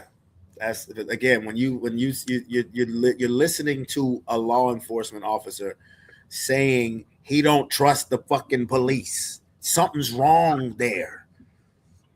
Because this is a system that's geared up, one, to hunt each and every one of us on this live screen down because of what we look like. And it doesn't matter if you're in uniform or not. Come on now. Come on now. Come on now. Damn. Damn. That's how bad this system is. Come on now. But I'm not gonna give up because I want to be that change. I'm not gonna give up my position, like I said, for another crooked police officer to possibly take my spot. Not gonna happen. That's right. And one thing that I do on here, D, is because we've talked about current events ad nauseum for the last couple of years, and mainstream media, like I said, mainstream media have you scared. It'll have you worried about everything that's going on in the world, things that you can't control, and that could become the main topic of conversation every day for some people. And and what I do is just I challenge people to do something. To do the exact opposite. I challenge people. I ask, what are you doing to affect positive change in your area? It doesn't have to be, it doesn't have to be on a big global scale because not everybody has access to that. But it doesn't matter where you are. It could be your job. It could be your household. It could be your neighborhood, your community. What are you doing to affect change in the positive way? I challenge people that. To everybody who wants to say how fucked up the world is and stuff. Yes, it is. And ain't shit and it's not much we can do about it. Exactly. Except try to do the opposite. That's what I challenge people to do. I had one of my boys on here. I talked to one of my boys early. He went to Holland Springs. He graduated a year after me and a year before you, D. And he was telling me because he's opening nonprofit. He has his own businesses. He does nonprofit stuff, and he's getting ready to open up his own food bank. And he asked me. He said, "When I get a location, will you come? I want to do like a drive to feed the homeless." He said, "Will you help me?" This was on my way back from the daycare. I said, "Yeah." I said, "Of course." You know him. Matter of fact, he commented on the chat earlier. Kurt, you know him? Kurt. Yeah. I know Kurt. Yeah. I hope he's doing great. God bless him. Yeah. So I told him, I said, of course I help you. I said, just because he doesn't said he's trying to find a location. I said, well, maybe hit up a couple of churches. He wants a building, he wants to get a building. He was talking about maybe the old Kmart off of 9 Mile Road, one of those areas. That's a big building. That's what I told you. He told me that today. I said that's a big ass building. Yeah. I'm not shooting his dream down. I hope, and I'm gonna pray that it comes through. I also told him, I said, there's enough vacant buildings, especially in the east. Go White Oak, whatever. Yeah, there's enough vacant buildings. When he said the old Kmart, I said, God damn. That's big. Yeah. But I told him, I said, I said, when you lock a date in, of course. I said, I got you. No thing about it. Nothing about it because I always support him and people like him because they're trying to do the right thing. Yes. They're trying to do the right thing. You feel me? And everybody. I work with the youth. Hampton works with the youth. Kia works with the youth, and it's like my method of thinking now. As I've grown up now, of course, I'm always going to be a clown in real life because that's who I am. Yeah. But yes, absolutely. But um, when it comes to what I'm trying to give back, and it's things that maybe back a few years ago I'd have been like, man, I don't feel like doing that for no reason whatsoever, just for saying I don't feel like doing it. It's a no brainer now because yes, the world is upside down, but if I can be even just a small little pebble and trying to do the right thing, why not? Now you can't control the way I can't control my mouth. Cuss words fly, you know, but but they wouldn't fly doing something like that. But I tell people who watch this podcast, I'm like, well, it ain't it. This is rated R, so, but but bottom line is we're always gonna strive to strive to do the right thing. I have two children, man. I have a 10th grader and I have a 5th grader now, man. Mhm. And I know that you know I'm an example, and I try to teach my children to do the right thing. You know, we try to teach our children to stand up for themselves, but don't be the cause of the problem. And sometimes, especially with this generation of kids who really don't pay that much attention because there's too many distractions, electronics, phone. I mean, every kid has a computer in their pocket pretty much. Yeah. So and not everybody pays attention to what you got to say. So okay, you know what, don't pay attention to what I say. Look at what I do. Watch what I do. Exactly. Watch what I do. Actions speak louder than words. You know, that's why when I do stuff for my kids, I don't say shit. I just do it. I don't say shit. I don't say I'm gonna do this. I'm gonna do that. I don't say shit. I just do it.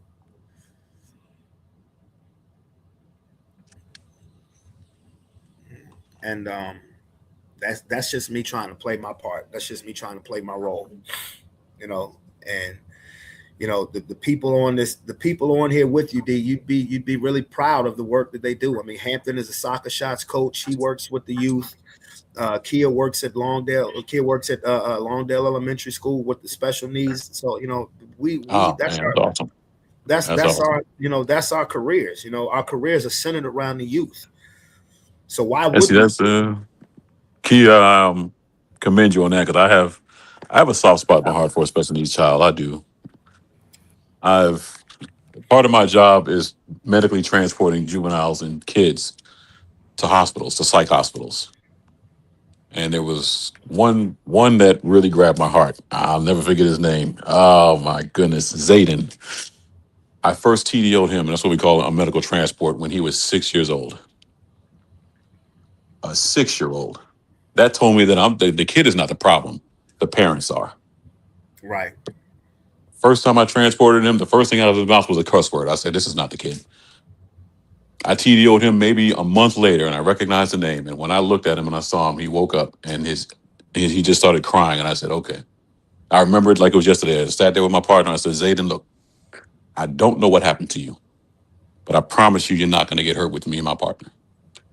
And he calmed down. He stood up. I don't put handcuffs on a child. I'm not going to do it at all. He grabbed my hand like I was supposed to walk with him, and walked him to my car. Put a little pad down because he didn't use the bathroom. He's very autistic, so he doesn't speak to you. Right. But when we got to where I was taking him, I parked the car and I looked back and I looked in his eyes and I saw my cousin at the time when he was 2 years old. I saw him, and then that's when I had to part my heart for him. He got out of the car. The little mat that I had fell down. He picked it up, folded up and put it back on his feet like it was supposed to be there. There was nothing wrong with that child. That was the parents. He was saving him from his parents. I have a heart for special needs children. Learn behavior, man. I mean, Yeah. that's honestly that's what every child. That's what every child on the planet Earth learn And behavior. that's another thing too. Like we gotta change the term from like special needs because these kids are geniuses. They But a lot of are. these kids Oh my. are they just don't have the words. They don't speak our language. We need to get on their level. So Yes. we call it exceptional education because these kids, that's exactly what they are. Exceptional. Exceptional. Mm. I like Exceptional. I that. appreciate you. I appreciate that. I Definitely. like Thank you for that. correcting me on that one. I like that too. Thank you. You know,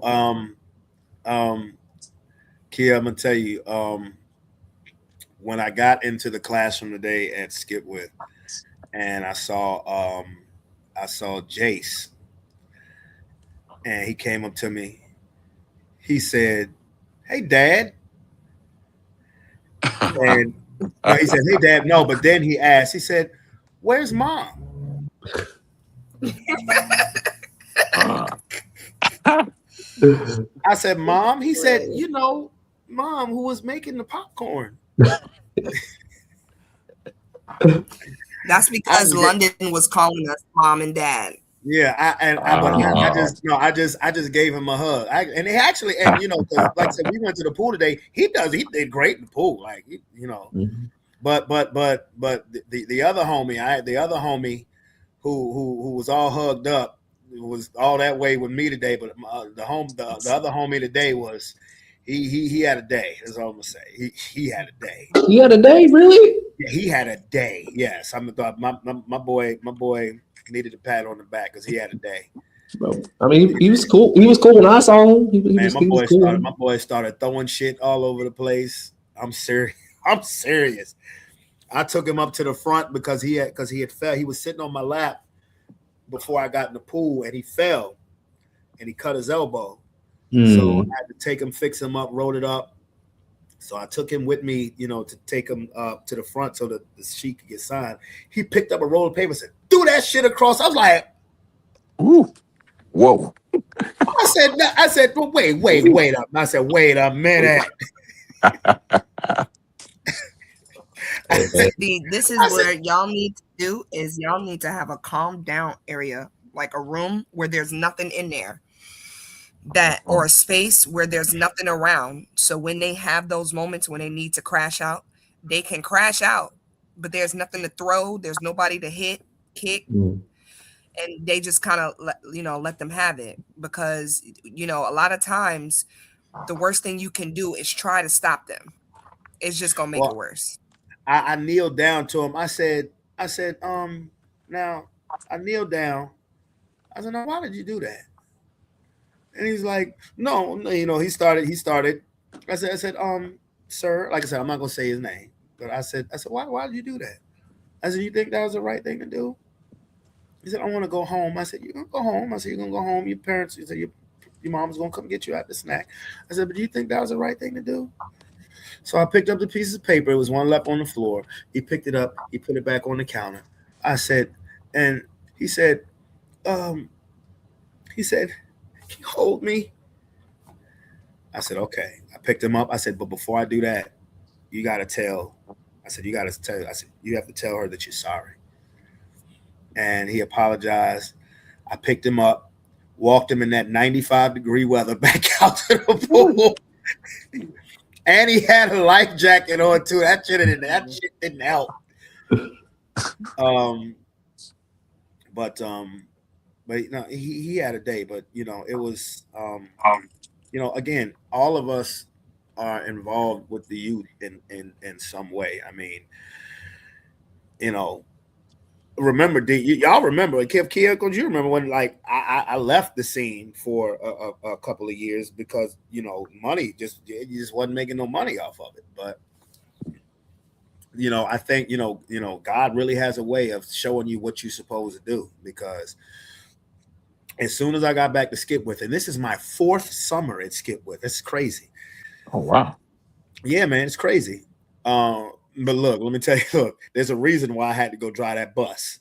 Okay, well, I had to get that CDL. There's a reason why I had to go drive that bus. But that's honestly one of the best things that could have happened to me, because what it did is it unlocked so many doors that weren't it opened so many doors that I thought were closed. And like I said, okay, I remember how to do this. And then realizing that my patience tolerance was so much better than back when I was younger. And I said, okay. I kind of got the message. Okay. Because I was resonating with, these kids so much, every age group, from every age group. And I'm like, okay, all right. So it's clear this is what I'm great at. This is what I'm great at. Now I need to translate it into making it great from a financial standpoint. Thus, the bus.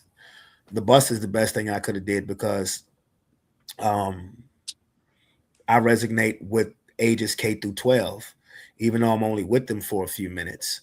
And I have coworkers who ask me, "How do you do it? How do you leave the bus and then go to a child care center and then come back and get it?" I couldn't do it. I said, "It's what I do. There's no way I can explain it. It's what I do." And that's why when people skip with when I got the CDL, they were like, "Oh, we know you're gonna quit." I was like, "Why y'all think that? Why do y'all think that?" Because even though I'm a busy dude, I'm enjoying everything that I do, and it all centers around our young people. Maybe not the t-shirts. Well, yes, because it's cheerleading season now, baby. Okay. Mhm. But yeah, and so when I talk about situations like what happened in Texas, gosh, it hits home because I'm with 16, 17, 18-year-olds on a daily basis during the school year. And we talk. Like we talk. Roman will tell you, kid, there are people who are on the bus that talk to me that I almost have to tell them, you gotta get off the bus. Because when I get to the bus stop, they want to talk to me. They tell me what's going on with their lives because some of them feel like they don't have nobody else they can talk to about that. And I tell them, yo, anytime you want to talk, man, let me know. Like if it's something deep, I will pull the bus over and throw the blinkers on if you gotta holler at me. Mm-hmm. For real. And that's important, yo. That's important because we're in a generation where teenagers are out of control. Yeah. What was it called? What was that stuff that was going on at the malls? The takeover. Yeah. No, Man, that nonsense. That nonsense. man. Well, I know people who was dropping dimes to the next location. you damn right I was. I don't give a damn. I don't play that shit. I wasn't gonna say no names. I'm about Damn. to be at, little nigga. I wasn't gonna say no names. Damn. I said it. Yeah. You about to take over shit while I'm there, little nigga. Nah. Nope. That shit was funny though. She Nope, called nope, the nope. mall, and the mall's I like, damn "Oh, sure we did. already know." The mall's like, "We already know." I laugh my ass off. Damn sure did. No, but again, the kids, they're out of Kids tell me control. stuff. You goddamn right. I'm telling. And what's why? And Dwayne, why is that? How much technology do they have access to? With this, With that cell phone. Yeah, man. Yeah. But Mhm. Brandon, I wanted to tell you. You remember the shooting that happened over here a couple weeks ago, where that 16-year-old got killed over at April's building? Yeah. Apparently, there's like the teens out here, the little boys, the same age range we're talking about. They're having like a thing, and apparently that was like, part of the thing. Initiation. They're having like a Was to beef. kill somebody. They're having a beef. So like Yeah. these kids from different places, they're like beefing with each other, and that was part of it. Well, I will say this: stuff like that has been going on forever, as far as turf beef. But still, I mean, that doesn't justify. No, that's terrible. It's like the thing that upsets me is like, look at where we are. Okay. This is Henrico County. Okay. This is probably the furthest away from the hood you could get, minus like, rural like Hanover. Okay. it's like I feel like a lot of these kids who are out here doing this stuff is just doing it to do it. It's not the life that they live. You know what I'm saying? They're cosplaying. They're doing stuff that they see. They're doing They're stuff that they see. cosplaying, and it's Yeah. and because they know, it's like some inner knowing that you have no real street cred, little nigga, then you gotta be extra hard. You know what I'm saying? Like, And it sit your makes no little sense. ass down, open up a goddamn book. You know what I'm saying? Maybe finish school. You know what I'm saying? Get a job, girlfriend, maybe. What the fuck are y'all Well, out here I would doing? I would tell my in particular my middle schoolers this, because I've told you guys, you know, the middle schoolers that I drop off, I don't drop off in the middle. Every middle schooler that I drop off is in a nice neighborhood. That's what But I'm they saying, though. but they try There's no to act the toughest. And I've literally told them, you ain't built like that. You're not in a neighbor. I can't, because I don't know what's going on in the household. I said, but you're not in a neighborhood that should lead you to do this. That should lead you to act like that, to talk like that. Because right, like how you I look got middle posted up in schoolers. the cul-de-sac. That shit Yeah, look crazy. I got middle like, schoolers who can't say a sentence without cussing. Until, like, seriously, middle schoolers who cannot say a sentence without cussing. Until I said, okay, all right, okay. So all of my cussers, my curse word kids got on the bus. my cussers. My cursors got on the bus. And the thing is, you have to pay attention to detail. All of my ones who like to talk the most stuff, when I pick them up in the morning, they getting out their parents' car.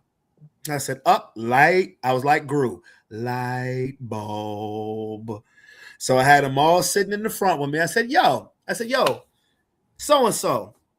Do your mom know you cuss that much? Do you cuss like that when you're at home? No. Yo, son. Do your dad know you cuss like that? I said, I'll tell you what, this is what I'm going to do. I said, this is what I'm going to do. When I come pick you up in the morning, I'm going to walk to each of y'all people's car, and I'm going to ask your parents, hey, does so-and-so cuss like that? Do they cuss on a regular basis when you're at home? No, Mr. Brandon, no, don't do that. Don't do that. And one boy tried to test my gangster. I pulled up, put that bitch in park, saw him get out of his mama car. He saw me walking down the steps. His eyes got so wide. The daddy opened the door and said, hey, is everything okay? I looked at him. I said, is everything okay? Yeah. I said, everything's all right. I said, come on. And when I got on the bus, I said, you ain't had to do that, Mr. Brandon. I said, you play too much. Yeah. But here's the thing about it. Here's the thing about it. When I would have, like, if somebody, like, there's one thing, I had no incidents. I had one incident on my bus at the beginning of the year, and I talked that I squashed it, because I told them, here's your options. Y'all either tell me what's going on, or I have to tell your administrator, who then tells your parents. You take the pick. It was squashed right then and there. That's the only incident I had on my bus. The administrators at Brooklyn Middle Schools asked me, what are you doing? How do you do it? Because if you listen to that bus radio, there are horror stories. You will hear horror stories on these radios. I told him, I said, well, I dress my kids from the first day of school. And but the thing about it, like, if I have to discipline one, they're gonna sit in the front. Their whole little group is gonna sit in the front. And I tell them, y'all don't have to sit up front with me.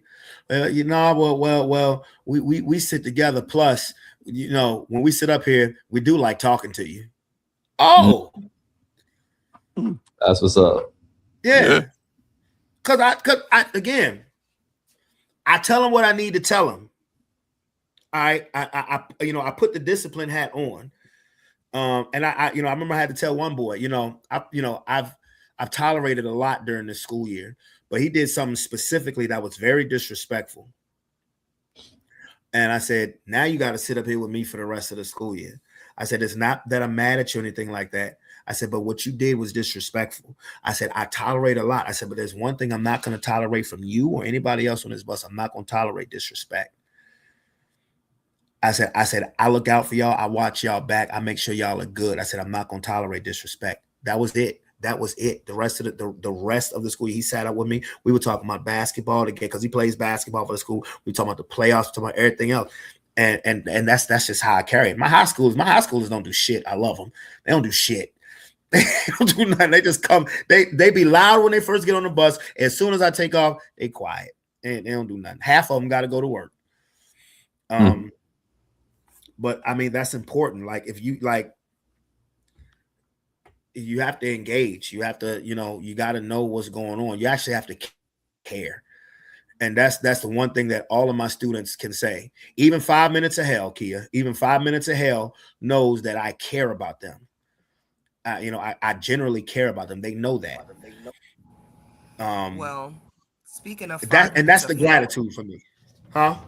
Well, now I was going to say, speaking of 5 minutes of hell and genuinely caring, I think my genuinely caring got me change in position at my school. Oh, because I was working with kids with autism, those kind of disabilities, right? Mm-hmm. But now I think they're gonna have me with the kids who have behavioral, the badasses, right? Yeah. All because of this one little kid that Brandon knows. Oh yeah. All because of this one little kid. Yeah. This kid would terrorize the whole administration at this school. Yeah. And I made it a goal. Yeah, exactly. The bus drivers, everybody. He was a terror, literally. Yeah. And I hate to say that, but it was the truth. Yeah. And it still is the truth. But I made it a goal because I'm like thinking to myself, like, I don't think this kid getting enough love. So I'm going to just love on him. I don't really care. Everybody else is chasing after him, screaming at him, wrestling with him. And he don't get no loves, no hugs throughout the day.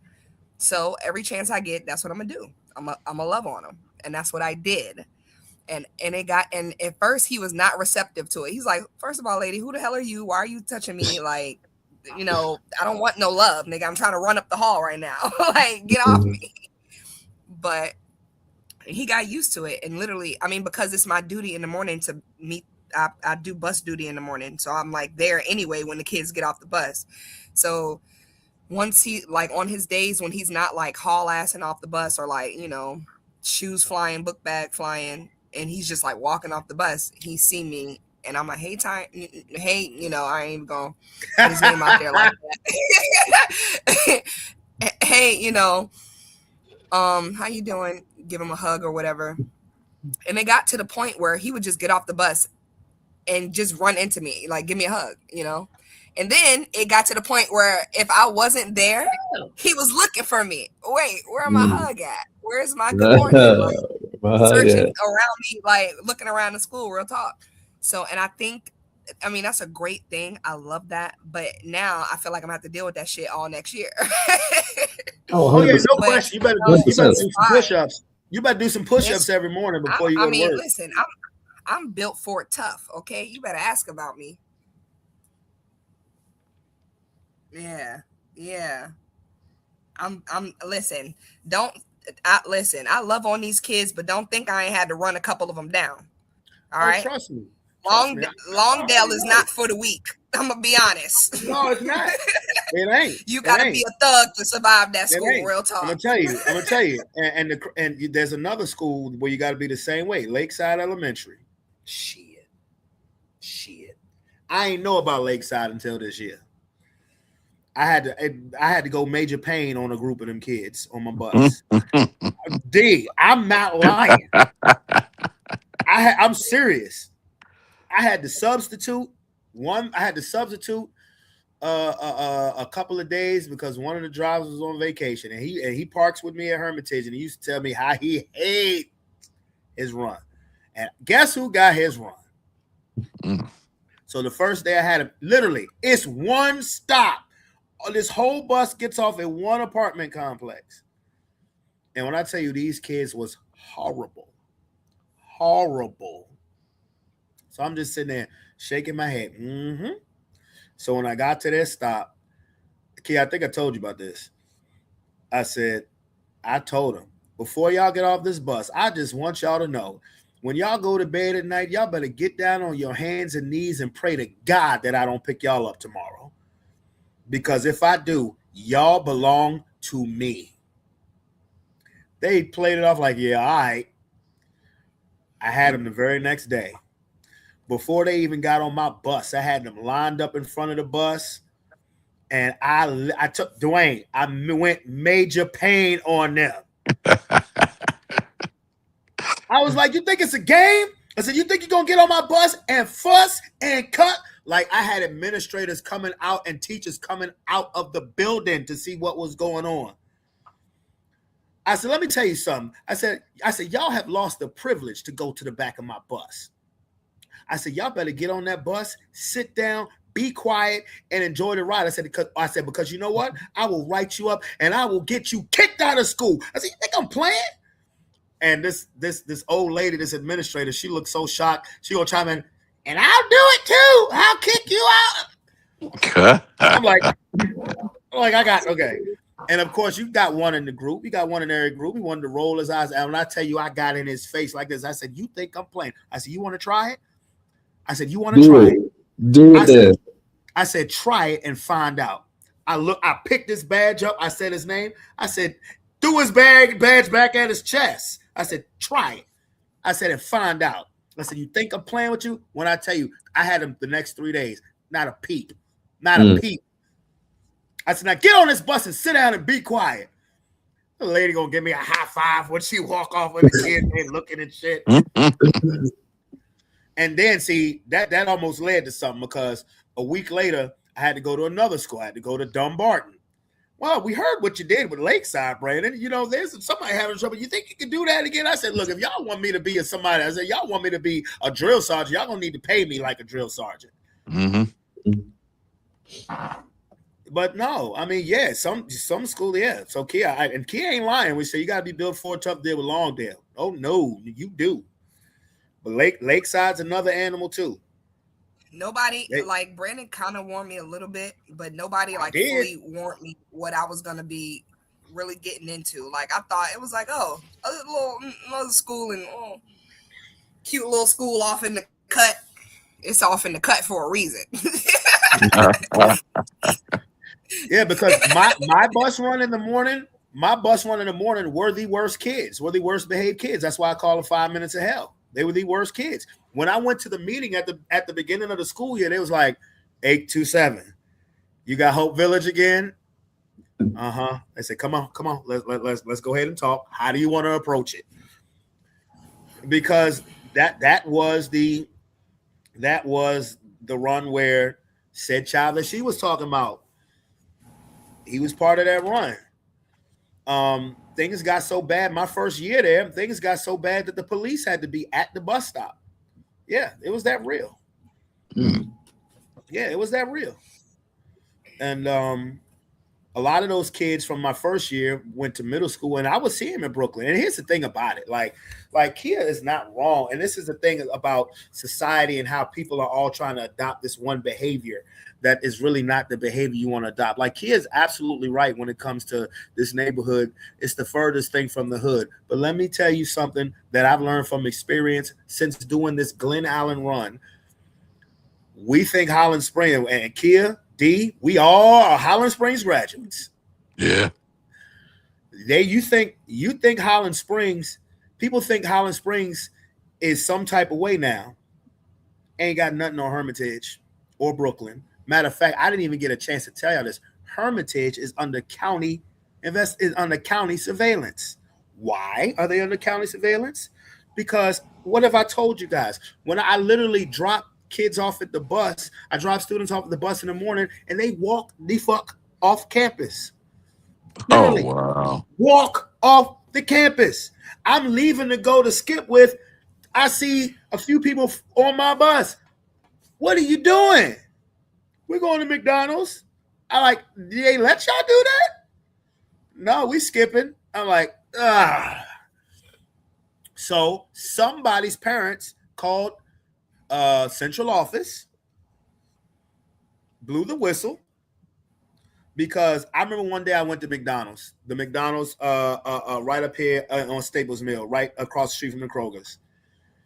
The McDonald's was packed because most of the people in there was high schoolers. And this is like at 9 o'clock. And somebody told me, said, they be up here, they be eat, they up here, they be chilling, they be smoking weed. Like administrators see him, somebody blew the whistle on them.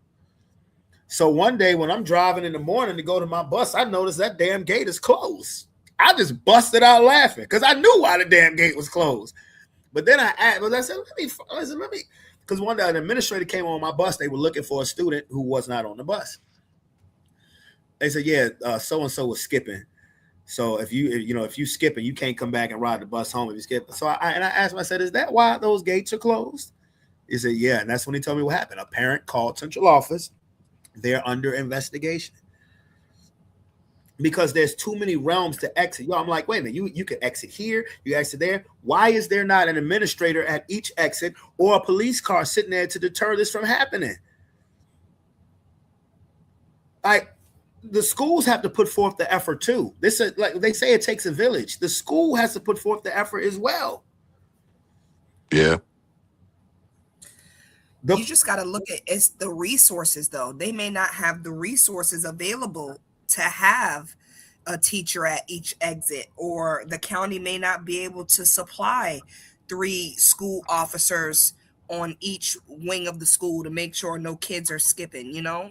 You got to look at it like that. I mean, what I will say is locking the gate ain't a bad thing. But no, that's what they did.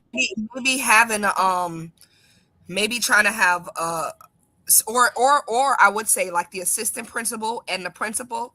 I feel like they're probably the least busy in the morning time. Like every teacher has like morning duties or whatever, but a lot of time once the kids are with their teachers, I feel like they're just doing administrative stuff.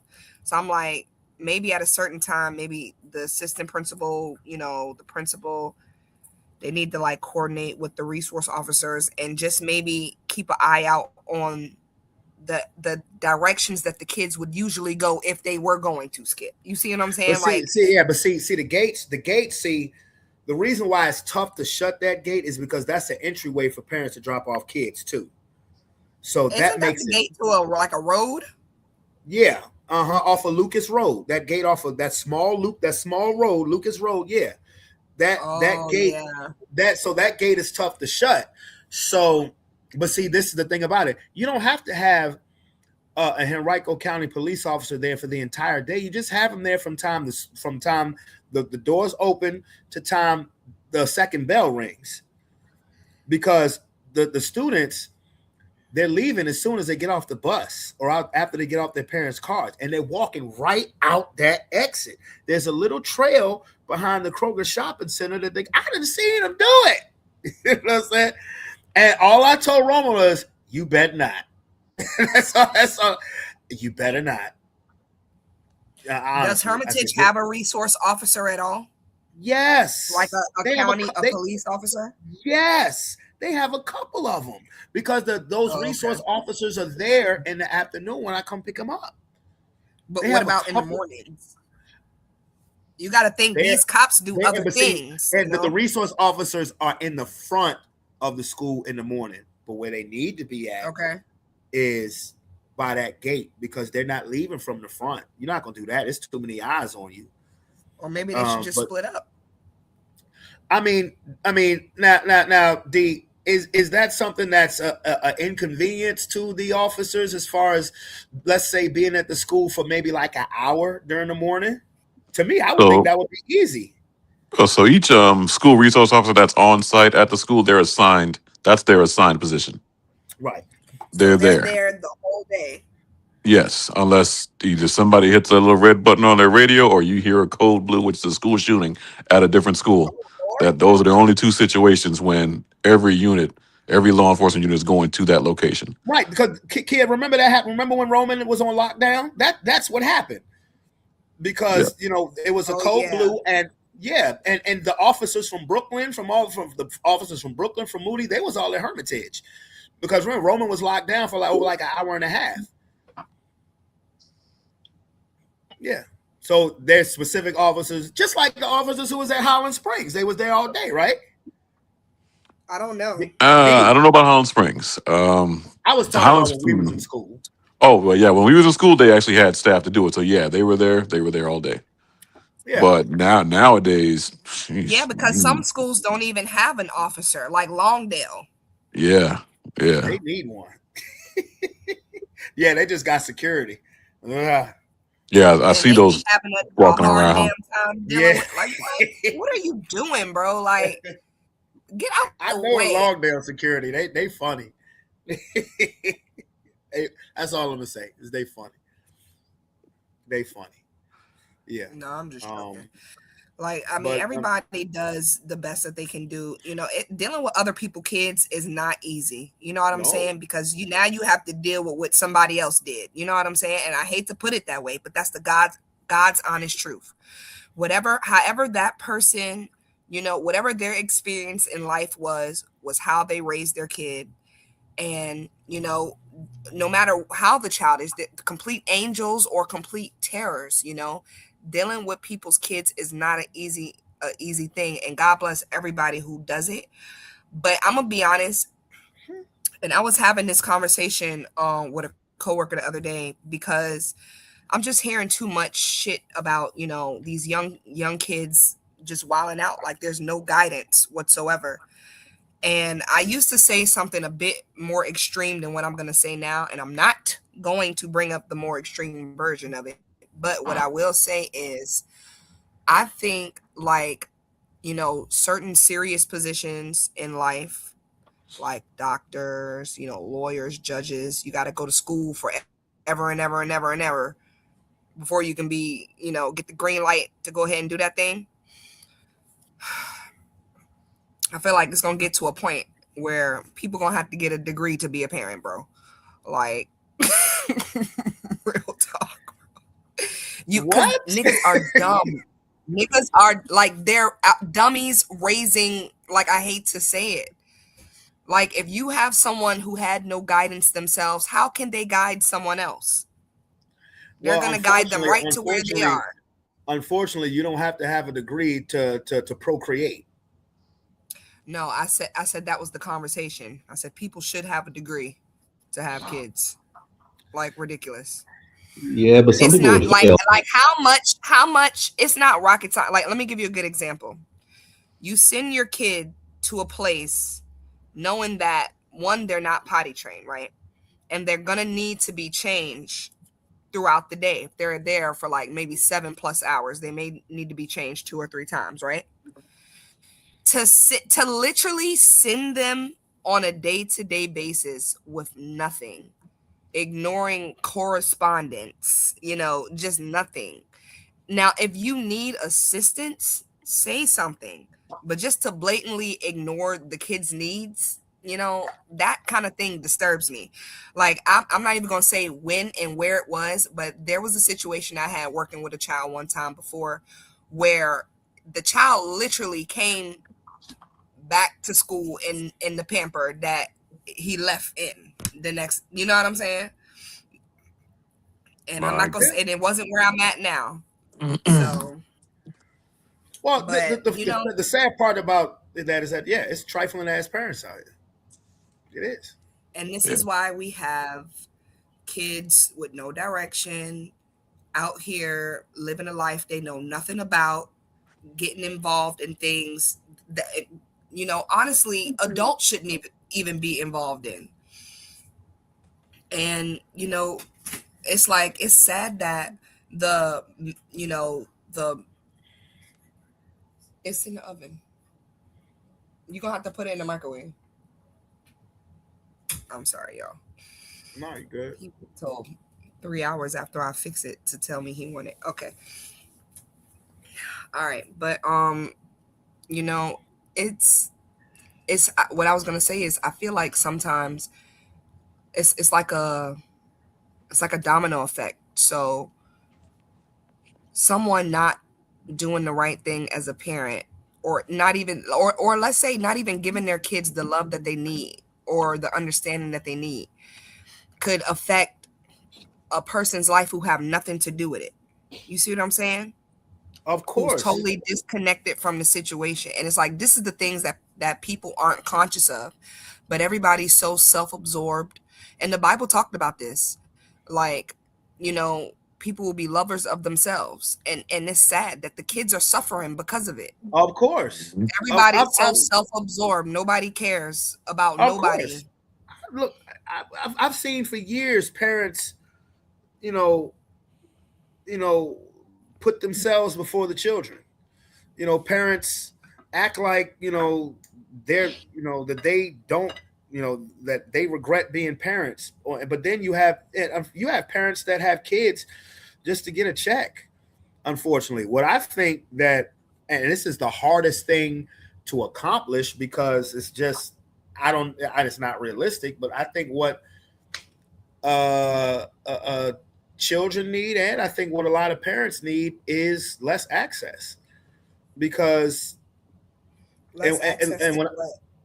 to distractions, electronics, things that are going to take your attention away from said child or take your attention away from said parent. Because again, these children have too much access to do the wrong thing. I'll give you an example.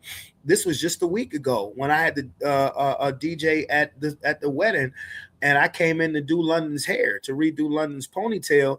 She was watching a YouTube video and she put it on pause when I came in there. When I doing her ponytail, I said, so you just gonna leave it on pause? So I said, press play. There's a reason why she didn't want to press play. Because once she pressed play, I saw exactly what the hell she was watching. I said, oh no. It was a video. It was an inappropriate video, not inappropriate from a from a like sexual type thing, but it was inappropriate video, inappropriate language, inappropriate violence. And I was like, London, no. I said, I see why you paused it, because you knew that I would not approve of what you're watching. And then on top of that, she had the volume turned real through there. Yeah. Huh? Oh, I'm sorry. Go ahead. She had the volume. I was just gonna say, like, Go ahead. Go ahead. I mean, she had the volume. She had the volume turned real low. And I was looking, and then I looked at the history of the stuff that she was watching. And so, it's not, if you're a competent parent, it's not hard to put two and two together. I'm looking at what she's watching. If she's watching a movie or something, she got her volume not loud, but I can hear what she's watching. When I walk by that room and that TV is low, But see, but you have to be a parent who's willing to engage in that. Like I said, unless you changing your clothes for the shower or anything like that, you ain't shutting your goddamn door up in here. And I understand that Roman, and I'm trying to give Roman more leeway because he's about to be 15 years old. But there have been several times I've come in and not several. There have been a couple of times where I've come in Roman's room, I'm like, what the hell are you watching? And it's the access. Now, luckily, we have children who don't get into dumb stuff, but our children are very easy. They're children. They're easily influenced by certain stuff. And I told London, I said, turn it off YouTube, because I said, I looked at her watch history. I'm like, I don't know, London, no. And it's easy for kids to want to do that when they're seeing other kids do the same thing, but they're getting away with it, either because they're being super ultra uber sneaky, or their parents don't care because their parents is too busy doing their own thing.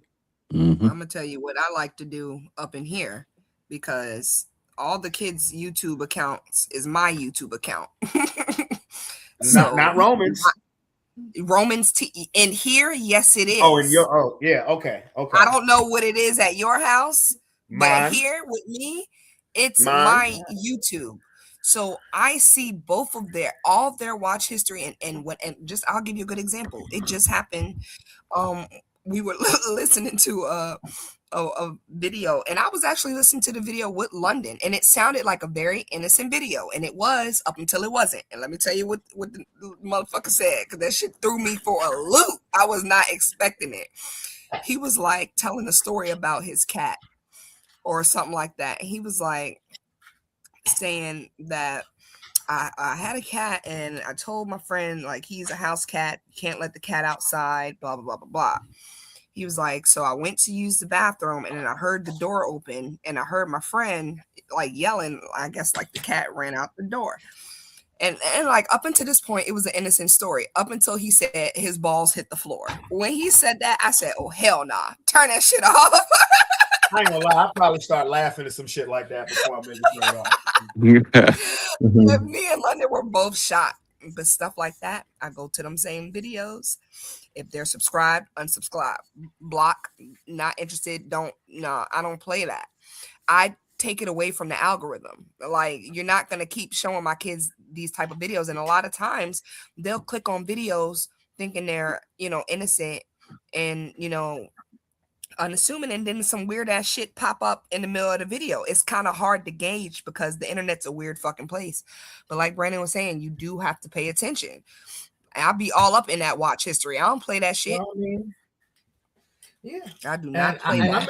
I'm in the watch history because I could step out the house for a minute. I get a knock on the door. It could be my neighbor.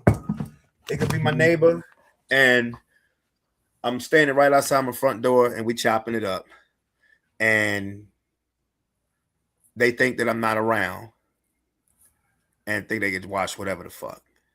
So you leave the house, or you step away for a second, and you think they're not gonna try it. You think they're not gonna try it? Yeah, you can watch history all you want. But if you step away for a second, you think they're not going to try it? Of course they are. Are you joking? All right, especially you want to, but this is the digital age. But I mean, but especially if they're getting especially if they're getting text messages from their friends or getting the link sent to them on their phone. Well, watch this. Watch this. Thing you can do is shut the whole damn internet down at this point. There's literally like I'll turn the Wi-Fi off quick. I will turn the Wi-Fi off quick than a motherfucker. Because guess what?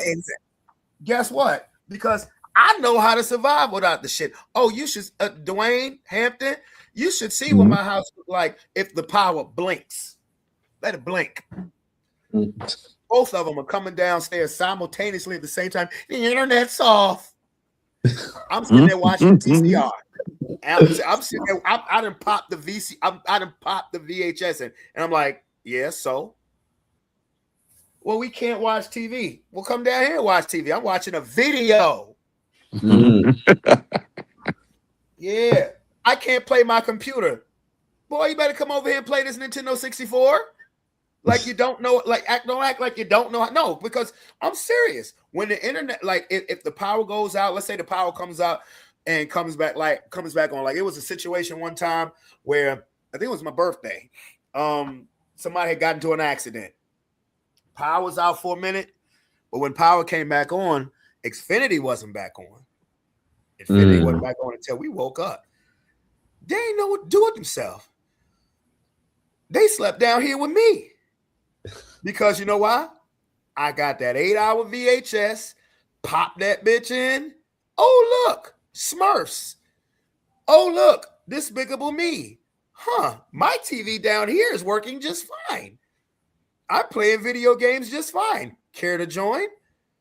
How do you know what to do? I said, because I didn't grow up. Wi-Fi didn't exist when I was y'all age. Mm-hmm. Wi-Fi didn't exist. And if I carried a cell phone with me to school, I'd risk getting kicked out.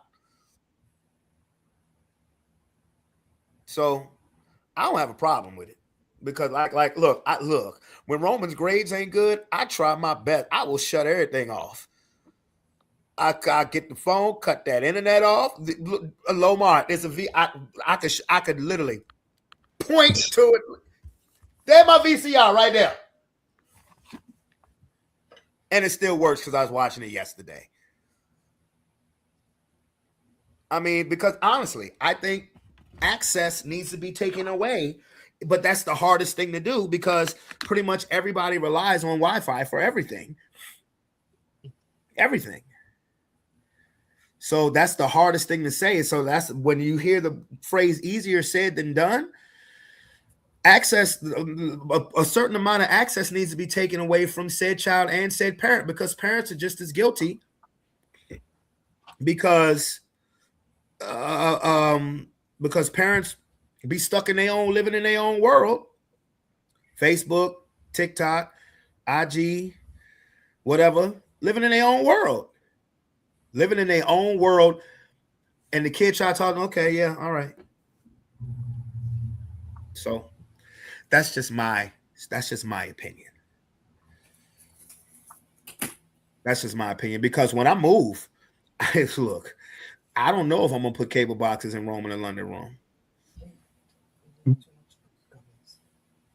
I don't mind you watching what's it, Roku TV, but I may disable the YouTube on the smart TV. I'm so serious, just because I don't like that shit.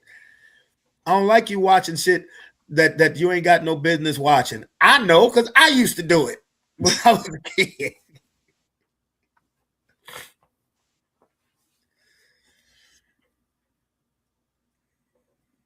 So, but again, my goal, my mission is to be better than I was every day. And also my mission is to raise my children to be better than me. I believe you gotta watch out for Roku. You gotta watch out for everything. If another motherfucking thing come out my bank account for something, god damn, I'm about to start canceling shit. I'm so like, damn, it's like the third vibration I got. Such has been deducted from your account. But like, god damn, I'm serious. This one was for Cricket. The last one was for Amazon. I'm about to start canceling shit. Damn. Gee whiz. I canceled my Amazon account. Nah, man. I didn't. I found out it was somebody hacked into it. I was ordering items. That's different. No, that's different. Yeah. I was ordering items. They would go in, claim that they never got the item, return it, and get the money on a gift card. So when I called them, was like, what is going on here? And then they looked into it and found out where it went to, what happened. I said, no, thankfully I'd already removed my payment method. And I said, no, lock the account and leave it locked. Okay, see, now I know why the Amazon shit came out is because my neighbor had asked me, my neighbor doesn't have an Amazon account, and he asked me, could I order something from him? But he already sent me the dough for that. So, okay, never mind. Lord, and when I speak of people, these niggas trying to get me to go outside him.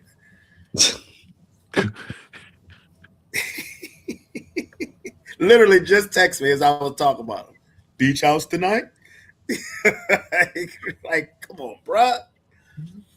But what we haven't watched, I guess Dwayne, ain't no need for you to leave now. Go ahead, watch this video with us before I wrap shit up. And not wrapping shit up to go nowhere. I'm hungry. I haven't eaten. The only thing I've had today was that damn smoothie.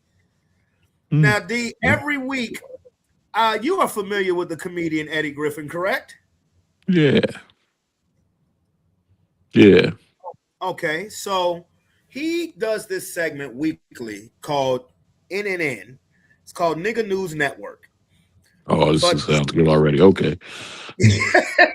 No, like, I'm be honest with you. The stuff that he be talking about, it definitely makes you think. So we kind of do reaction video. We try to do reactions to that off of what he's talking. So welcome, Cuzzo. Welcome.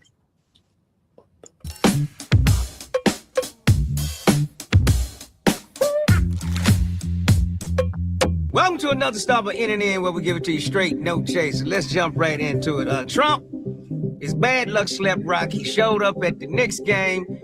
He had to block off most of the city for his protection. He's riding in a missile-proof car, two of them, and the motherfucker made all that noise, disrupted all of New York, and the Knicks lost because he showed up and went to sleep.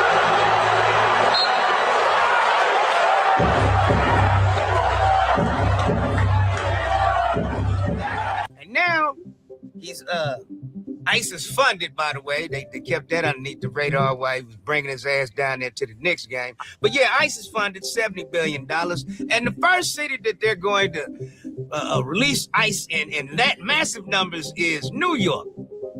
I'm telling you, this is one petty ass motherfucker. Just because they booed your ass, now you're going to release ICE on them. Yeah. You know he petty. Yeah, seeing ICE over there booed me in my hometown. Like he really a Knicks fan. That motherfucker ain't been to their game and then gonna show up and go to sleep. We'll be right back after this commercial break. All right, so I don't know, Hampton. I know you watched it, but at the national anthem at the beginning of Game 3, they showed Trump in his suite, and he was unceremoniously and strongly booed by everybody. The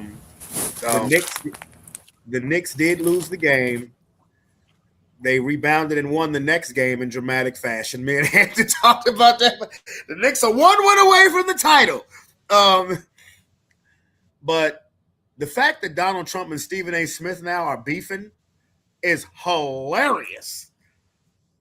Because Stephen A. Smith said a week before Trump showed up, he said, please don't come to the Knicks game. Not because it's you, but it's because of all New York, downtown Manhattan is so congested. And when you come in, it'll make it even worse. And we don't want the Knicks to lose their mojo. So after they lost, Donald Trump made it his business to say that Stephen A. Smith has a low IQ, could never run for office. He's stupid. And then the next morning, made a long rant. It was like, Stephen A. Smith isn't smart, da-da-da-da. And they literally have been going back and forth. Stephen A's like, why don't you debate me? Da-da-da-da-da, da-da-da-da-da. But, Dwayne, please, this is your first time watching these videos with us. What do you think about that segment right there and about said president? So first of all, Agent Orange need to come up out that White House. I'm going to leave that as it is. Second of all, they talk about sending ICE to New York. It's going to be a civil war in that state by itself. Hello. Everybody shooting everybody. So, yeah, good luck. Hampton? Look, honestly, as fun as a debate between Stephen A. Smith and Donald Trump, don't want to see that shit. I'm cool. Don't need to see that shit at all. Because it's going to just get ignorant real quick. Yeah. Yeah. I mean, this ain't the first time they have, like, you know what I'm saying? No, this is the first time they've had direct beef with each other. No, like, yeah, it's like direct. This is the first time it's direct beef. Yeah. I really don't care. Like, I don't. I'm sitting here eating this good ass popcorn. It's white cheddar. Mm-hmm. That's how much I care about this. I don't. It sounds good. I had some apple juice. What'd you say? It's smart food. I had some apple juice. Oh, drinking alcohol. No, I don't drink anymore. It's literal apple juice. No, I'm telling you, Oh, okay. I'm not driving no damn where. Trust me, I ain't driving no damn where. No, hey, you'd be so proud of me, cuzzo. I do not do that anymore. No. Yeah, no. I mean, we've all done it. Oh, I know I have. But I'm just saying, I've done it. No, really, the CDL really put my ass on the straight and narrow as far as doing that shit. I don't even chance it now. Yeah, because things are stricter when you got the CDL. You think? Yeah. Yeah, I got mine. Trust me. I teach people to get theirs. Yeah. Oh, I ain't know that. Damn. Yeah. What you got, class B or class A? I have a B class. Oh, you got the same as me. Okay. Yeah. Mm-hmm. No question. I stopped doing it when I came back from my situation because they wanted to send these people to a state paid program by the DMV where they don't teach you all that you're supposed to and only give you a quarter of the test. But then you want to send them to me for me to fix everything. I'm not doing that. Oh shit. No. No, as soon as I got that class B, I said, nope, this is the blessing that I've been waiting for. I said, I am not. Mm-hmm. So if I go anywhere, like my peoples know, if I go anywhere, I'm either taking a lift or somebody scooping me up. That I'm not even taking a chance. Yeah. Nah. And this is how severe it is. If you get in an accident and it was clearly somebody else's fault, they will charge you because you should have known how to. Because you're the professional driver. Yep. So it will always be your fault, even if it's not.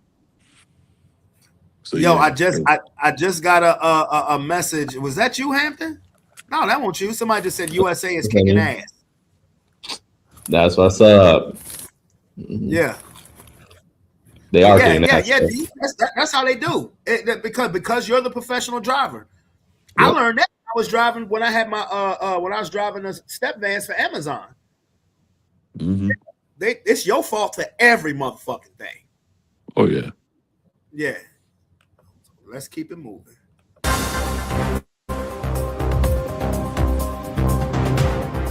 There's some nasty motherfuckers out here. Take a look. This woman right here is shitting outside. No, don't say You're shitting outside. Are you serious? Oh, this is disgraceful. Look at this. How nasty can you be? Needless to say, she was full of shit. We'll be right back after this commercial break.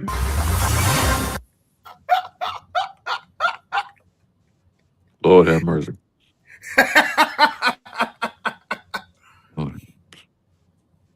Bullshit.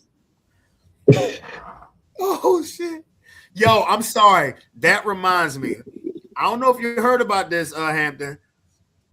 Somebody from the part-time just got canned because she took some kids in the bathroom with her when she was taking a shit.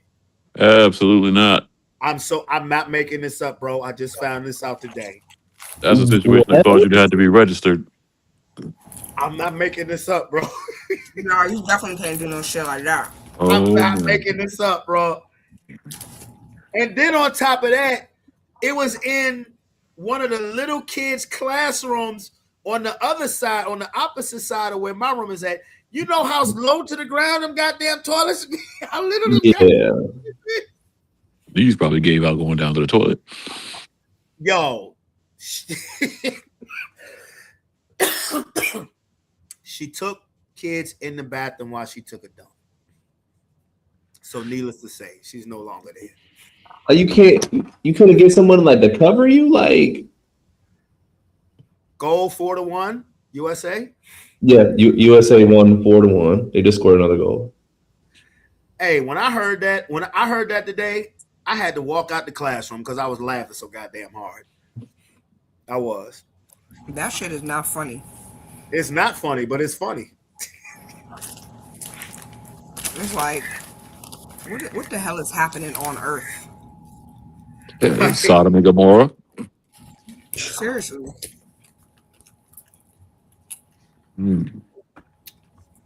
They said, Miss So-and-so ain't here no more. I said, what happened to her? Oh, she took some kids in the bathroom while she took a dump. I said, wait, what? I mean, I just cannot, bro. I cannot. They said, you heard me right. She took some kids in the bathroom with her while she was taking the doo-doo. I said, yo. People are disturbing. To all the parents out there, please be careful who you got watching your children. Please. Yeah. For real. Motherfuckers are out here taking your kids to the toilet, bro, while they shit. You think because they were toddlers that was an excuse? No. Yeah.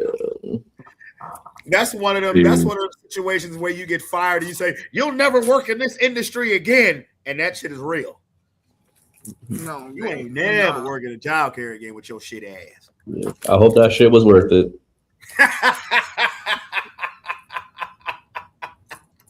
You ain't lying. Oh Lord. Woo. Yeah, that reminded me of a situation we had to deal with when I was still working in the jail. Guy coming to jail accused of how to put this politically correct. SA on an infant. Jesus. Off with his head. So when I tell you he was a courtesy hole for Richmond. So the deputies in Richmond were going to get to him. They said, no, they're going to do something to him along with the inmates. So they brought him to us. Didn't tell us what was going on. Once we found out about the charges, classification, just, not the smartest people in the world, put him in 218, which is our open dorm segregation. They saw the news, and guess what happened? So the next morning, one of our court deputies goes to get this guy, and everybody had their shoes on. If you've been in jail, you know what that means. Something was about to happen to the old boy. So he luckily pulled him out the day room, got him down by the elevator, 2 inmates broke out of the day room, was running to the deputy trying to get to that guy. So instantly we was like, nope, Richmond, y'all gotta come get this guy. He's not safe in our jail. He's not safe in y'all's jail. Come and move him. They took him to Roanoke County. I don't know what happened to him after that. Did I hear somebody say off with his head? I damn sure did. I was Weird just ass making sure nigga. I'm not tripping. Just making sure I'm not tripping. Okay. I sure did. Okay. Okay. This next video is quite disturbing. A white man, the neighbor is what they call him, the neighbor. This motherfucker, people having a family reunion out in the front yard, chilling, and this motherfucker comes by yelling, nigga, and they just let his ass go on past. This motherfucker doubles back, comes with body armor on, and lights the spot up. Check it out. This family says they were celebrating a birthday and spending time together before a man they identify as a neighbor pulled up and opened fire with an AR-style rifle. Witnesses say the family was gathered outside for a reunion Sunday night when a car drove by. A white man who witnesses say was Jeffrey Tyler Kinzer was inside the car yelling racial slurs at the group. So, and he's talking junk and he started yelling the N-word. He kept going, so we let him go. And we were just discussing what just happened, why he tripping. But Green says Kinzer came back, this time wearing armor and carrying a rifle.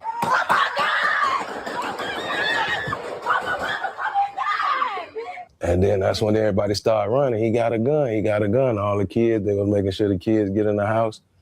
And people started taking positions because they seen he had a gun.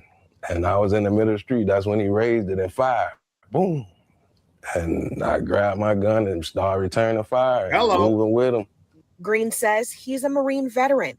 He says he was willing to defend his family, including children and older adults who were present. You white people are crazy. That's it. Y'all some sick motherfuckers. You just can't leave a motherfucker alone. But good job. In the line of fire, you lit his ass up, put him in the hospital. So, way to protect your family. Okay, now I gotta start with you, D. Come on now. What the fuck? I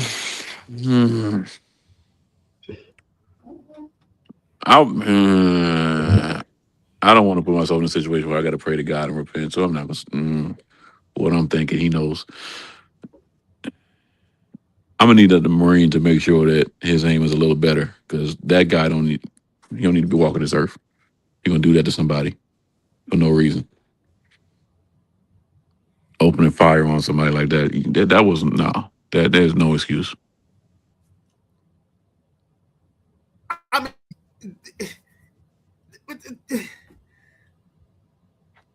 it lets you know what some people really think about you. That was a nice ass neighborhood.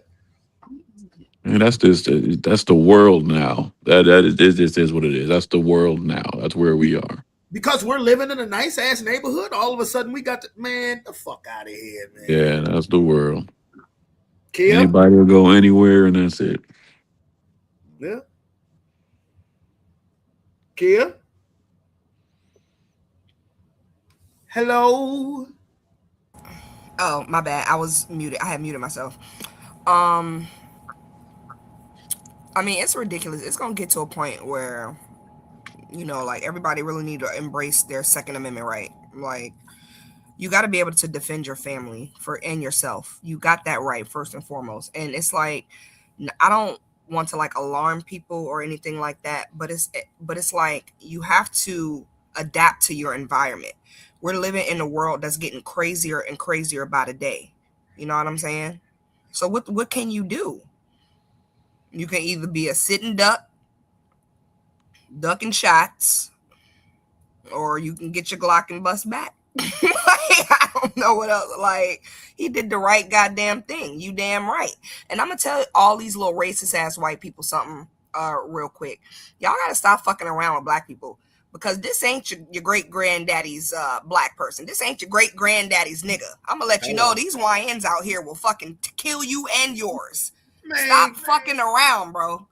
Like, y'all just need to go ahead, stay in your little group chats, you know, keep your little book meetings, whatever you want to congregate, and just hate amongst yourselves. But I'm telling you, play with something safe, because black people are tired, and we not playing with y'all niggas.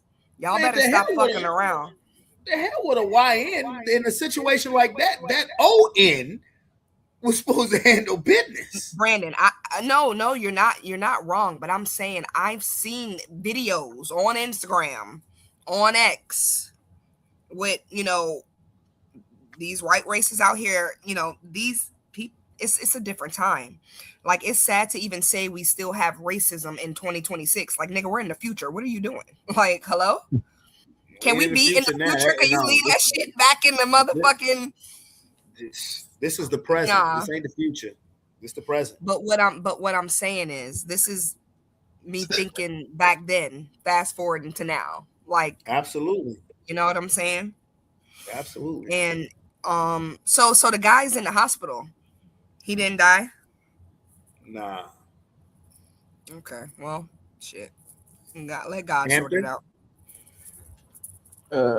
Honestly, like, the fuck around and find out is just like never going anywhere. Like, you gotta stop trying people, because like you got to. Because even like this dude right here, like, you had no idea the neighbor that you're messing with was an ex-Marine, like, but you still wanted to try him or like try his family, like.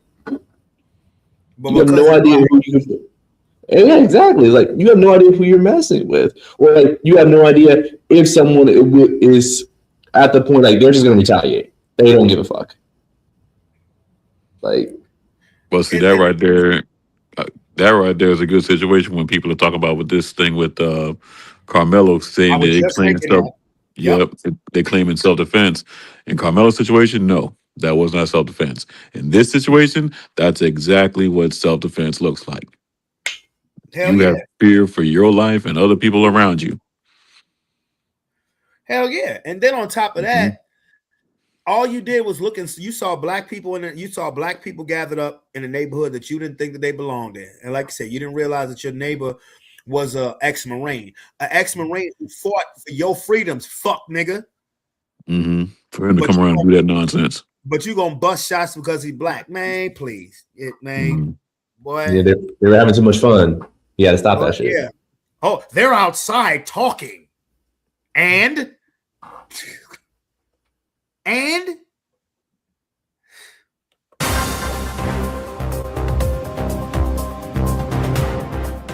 deputy was shot and killed recently by pulling over somebody black for driving. And then she just felt the need to tase. These white female cops just I don't know what y'all doing at the police station. Must be some kind of testosterone snorting shit. Because you must be jumpy, edgy, and aggressive as fuck. But yeah, your ass got lit up this time. Check it out. Please. You're about to get it again. Stop! Let me talk to my memo. Oh my God! Get him out! I just got things. You're getting it again. Damn! Oh. Now, when you get to hell, take it up with the devil. We'll be right back after this commercial break.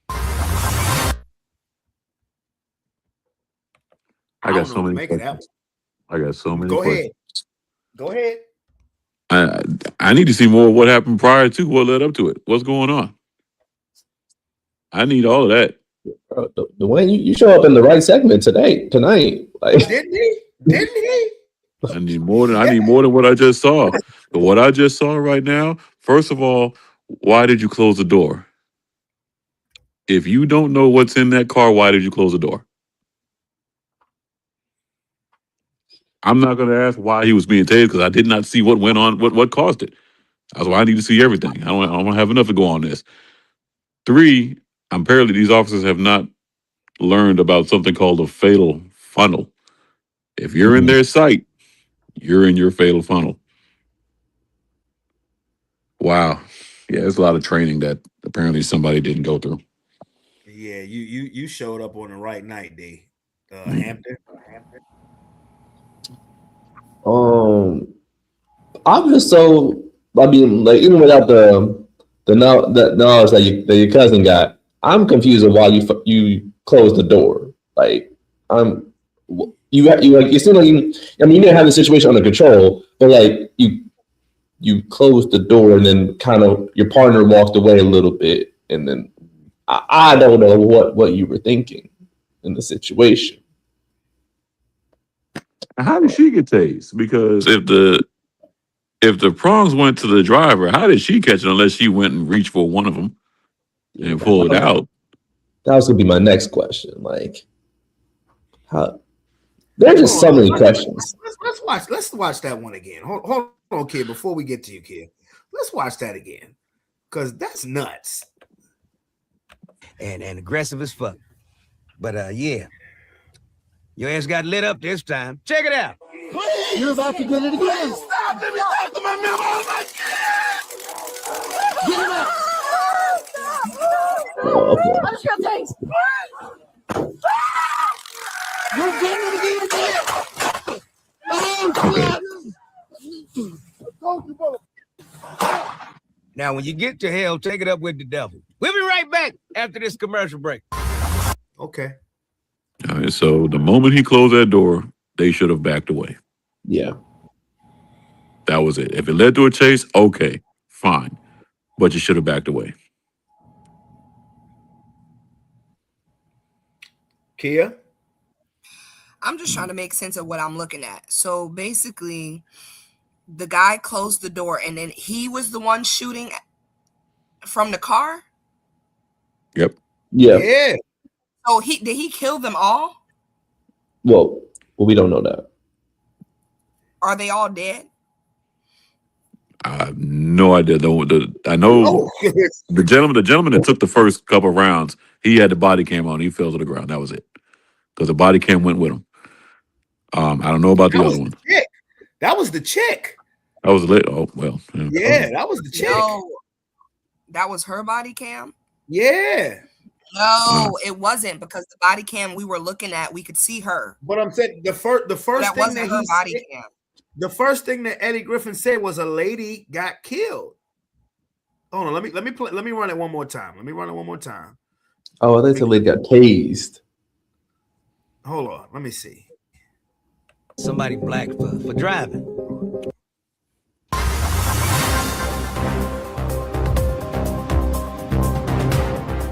A deputy was shot and killed. Okay. Recently. Y'all are right. Pulling over somebody black for driving. And then she just felt the need to tase. These white female cops just I don't know what y'all doing at the police station. Must be some kind of testosterone snorting shit. Cause you must be jumpy, edgy, and aggressive as fuck. But yeah, your ass got lit up this time. Check it out. you're about to get it again. Stop! Let me talk to my man. Oh my God! Get it up. I'm just gonna taste. You're getting it again. That was the man. That was the male. That was a male? That was a male officer that took that one. Yep. Okay. Because the lady walked over. Now, when you get to hell, take it up with the devil. We'll be right back after this commercial break. All right, Kia, go ahead. I'm sorry. I mean, you know, this shit is just wild to me. Like, I don't even like watching shit like that. It's very disturbing. It's very on both ends. It's disturbing to see them treat.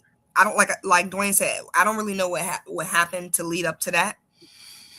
But it's disturbing to see people treat humans like humans treating humans like that.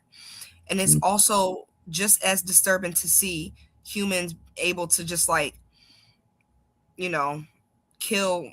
Now in his defense, he probably thought he was about to die. You know what I'm saying? But the fuck, nigga, like, god damn. That's insane. But he also was screaming for mental health. Like, it's like, at what point? Like, hello? it's like there's no de-escalation.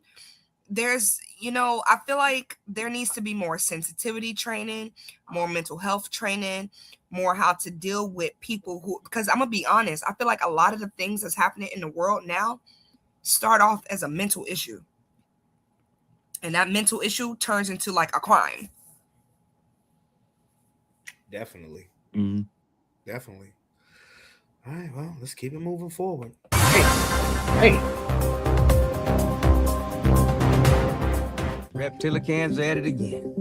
GOP Speaker Mike Johnson just said the quiet part out loud. Yes, that's what he said. He said they're planning to cut Social Security, Medicare, and Medicaid. Anything that Obama had anything to do with during his 2 terms as president. That's what they're going after. We've been doing all that.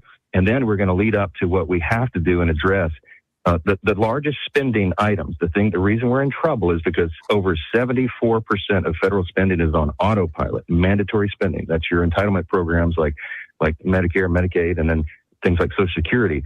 They have to be adjusted and fixed. We have a plan to do that next year, and it's critical because we're at 40 trillion plus. Now we done paid into Social Security, and you're gonna cut and Medicare, and you shot us up with some poisonous jab. Now you're gonna cut the shit so we can go see the doctor. So y'all some boys, because y'all ain't gonna cut that $1.5 trillion war budget, is you? Is you? Of course not, because blowing up the world is your number one priority, you crazy ass. We'll be right back after this commercial break. All right, kid, I'm gonna lead off with you. You take point on this one. I'm sorry, I was not paying attention. Okay. I apologize. I'm sorry. Let me run that back. All right. Hampton, I see you judging me through your lenses. All right. I'm gonna need you to They're planning stand to down. cut Social Security, Medicare, and Medicaid. Anything that Obama had anything to do with during his 2 terms as president. That's what they're going after. We've been doing all that.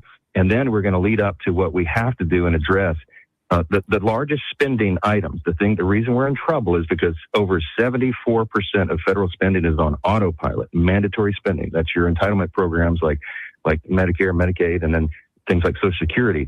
They have to be adjusted and fixed. We have a plan to do that next year, and it's critical because we're at 40 trillion plus. Now we done paid into Social Security, and you're gonna cut and Medicare, and you shot us up with some poisonous jab. Now you're gonna cut the shit so we can go see the doctor. So y'all some boys, because y'all ain't gonna cut that $1.5 trillion war budget, is you? Is you? Of course not, because blowing up the world is your number one priority, you crazy ass.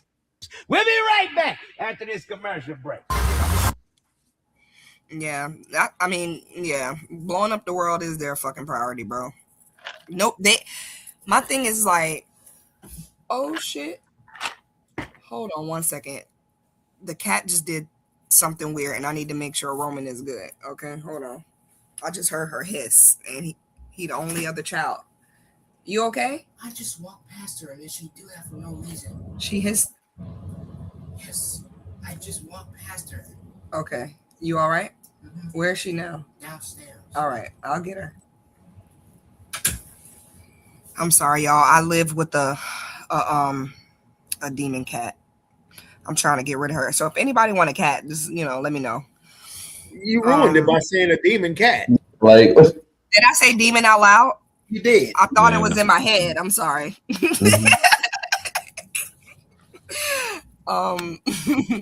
But no, like, I mean, at this point, I don't really care what none of these dudes say out their mouth. It's obvious what's going on. I'm just curious to see who is going to be brave enough to stop it, or if anybody's going to stop it and just going to let the shit rock out. All right, Hampton, you're up. I just want to ask you. So, what's obvious? What do you mean? What's obvious? Are you said it's obvious. What's going on? What's obvious? What are you talking about, Hampton? I'm confused. You just said it's obvious what's going on here. I'm just waiting to see what's going to figure out. I mean, like with the Trump administration, is it not obvious? I mean, yeah. I just wanted you to just like say it. Oh, okay. Yeah. I said it. All right. Okay. But yeah, that's just that's crazy. Like the one thing Obama did, we gotta take that shit away. Like, come on. Like, but we got all this budget on war and military stuff. Like, you told me there was like no wiggle room. Come on now, I don't believe that. D. Priorities are jacked up. You want to take away Obamacare, the insurance that so many people need, especially elders.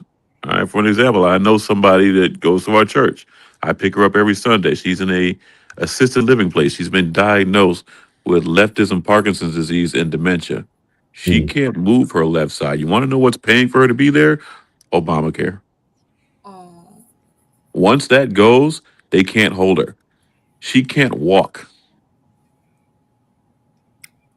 So they want to take that away, and they're arguing that, this is causing too much problems. But you got one fighter jet that's worth 1.3 something billion. You blow one of those up, they just throw it away like it's water. Oh, we don't want to look at what's going on with this war and this nonsense. Let's just look at what we got going on in-house. Nobody cares. They don't care. They don't care. In-house to them, we're, like I said, it's obvious. We're literally just in the way of their goals and their plans. That we're what's the word I'm looking for? We're expendable. Mm-hmm. Yep. Mm-hmm. What's obvious is that everything, particularly done by Black people for progress in this country, is being taken away. That's what I see from this. Not just the Obamacare. You look at everything that's going on in the South with the voting rights, everything that happened in Memphis. It's clear. Yeah. When you say it's obvious, there's so many things that's obvious. That's one of them. So let's keep it trucking. And Lord bless that lady that you pick up, Dwayne. I'm serious. That's crazy. Yeah.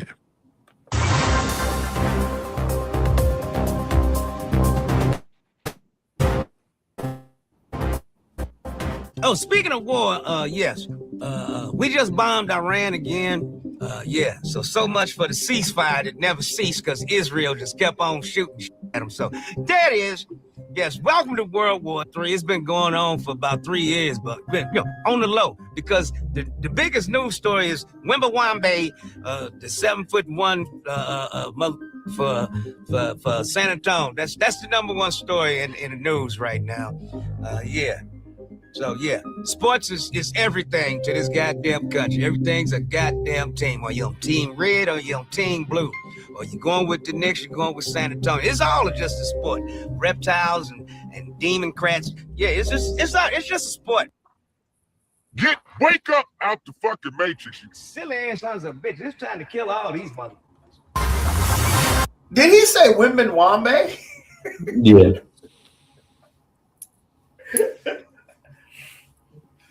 Any comments on that one? I got a headache.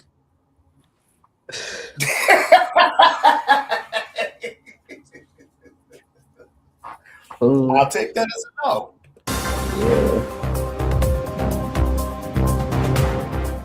Tom Brady has a new coconut water. It's called Good Nut. You won't catch me drinking. I'm launching a brand new coconut water. It's actually really good. Oh, what's it called?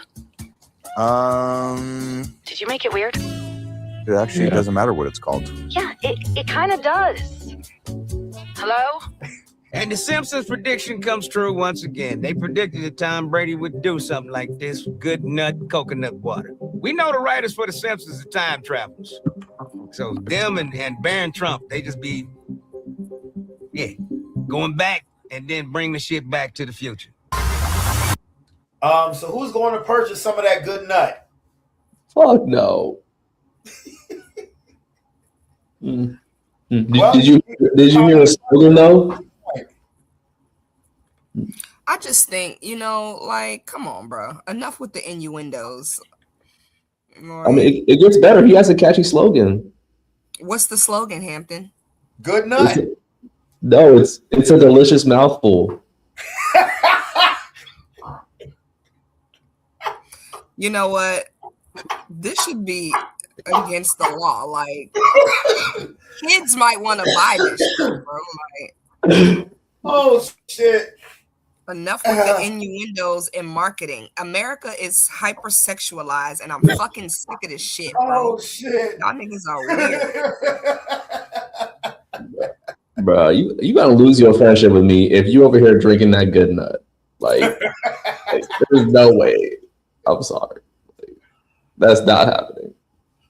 Hey D, how you feel about that good nut? Hey man, you know it says right here in Proverbs 10:29, the way of the Lord is strength for the upright, but destruction will come to the workers of iniquity. All right, that's what I'm not talking about that drink. That's right. That's ridiculous. That's ridiculous.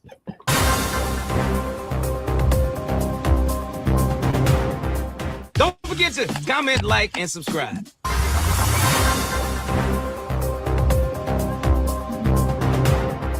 Welcome back to the Internet, where we give it to you straight, no chaser.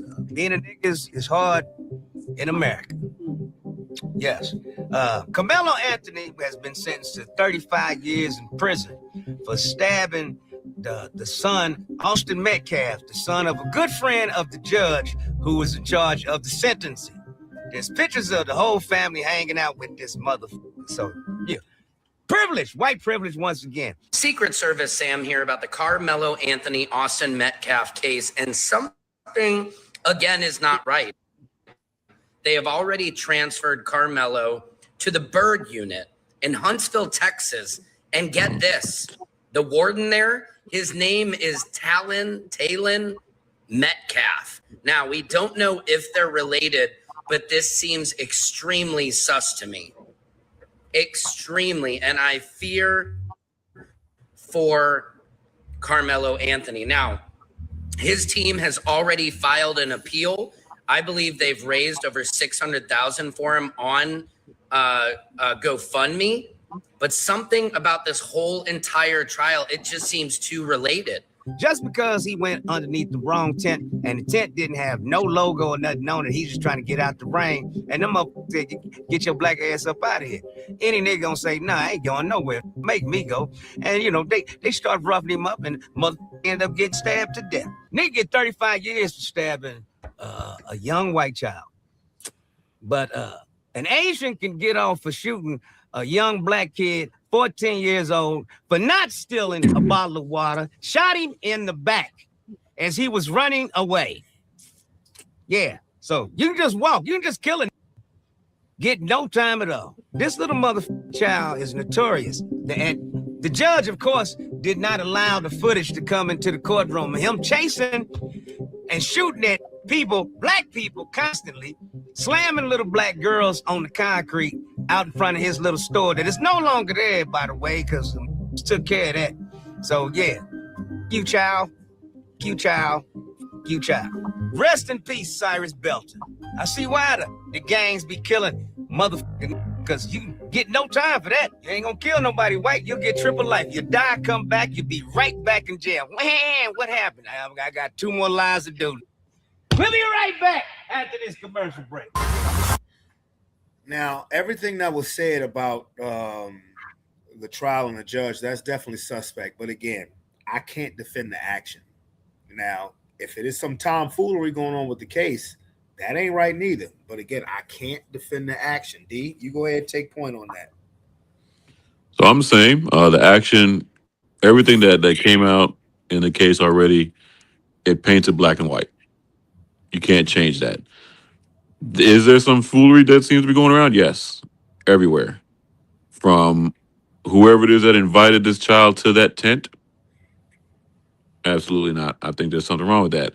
The fact that the judge knows the victims, the family, there should have been a change in venue. Yeah, he should not have had any point of contact with that case at all. Yeah. Now, as far as this juvenile, this young adult now in jail, if they don't rush him to a DOC, then him in that jail is a serious question to his health. And that's a lot. That's some serious things. Just because he broke the law, okay, he broke the law. He did what he did. He's got to do his time. That does not mean that his life it should be cut short. So if they're rushing to move him to a DOC, good, great, awesome. But to keep him there, especially if they find out that whoever it is, or the warden is related to, Yeah, because that means that's a conflict of interest. exactly, and he is not safe there. So yeah, it's a lot of nonsense going on. Hampton? Yeah, I pretty much agree fully. Like this is just getting like more fishy. Like everyone got their own 2 cents. It doesn't seem like we are getting like 100% like the full truth of everything that's going on. I don't know how social media keeps pulling stuff out of their ass with information, but that's how I'm getting all my information from this. Basically, it's from the social media. So I am worried about, like, I agree, like, can't excuse the actions, but like, yeah, if the warden is like family with the victim's family, like that, there's no way you can be staying there. Like, you got to be somewhere else. Well, at least the good thing about social media is that, you know, I'm pretty sure his lawyers are aware, you know. His court-appointed lawyer? Yeah, okay. Are they court-appointed? Yeah. Jesus Christ. But that's one of the things that people jumped on. They claimed that, well, they got over $1 million in GoFundMe, but they didn't pay for an attorney. That's terrible. Yeah. If you got $600,000, because what they were saying on there was $600,000, doesn't matter. No, you got to come up off that. Yeah, I don't know how true all that is. And like I said, people have been saying a lot of things. Yeah. So I don't know. It's a lot of stuff that's not right about this. Yeah, it is. Yeah, it really is. Damn.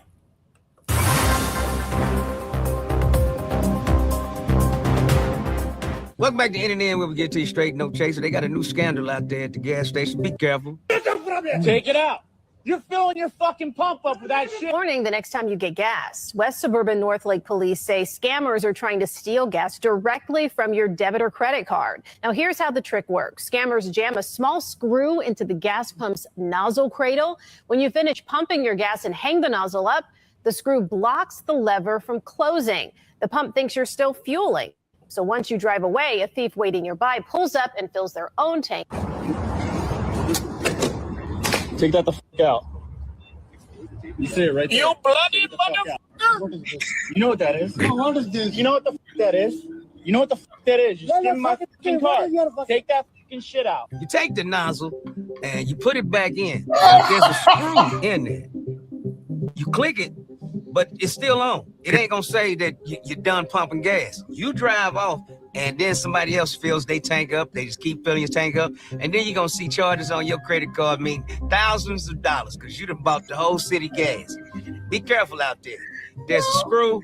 Call the police on that gas station, because sometimes the gas station owners be stealing the gas for them goddamn selves. We'll be right back after this connection. Next up break.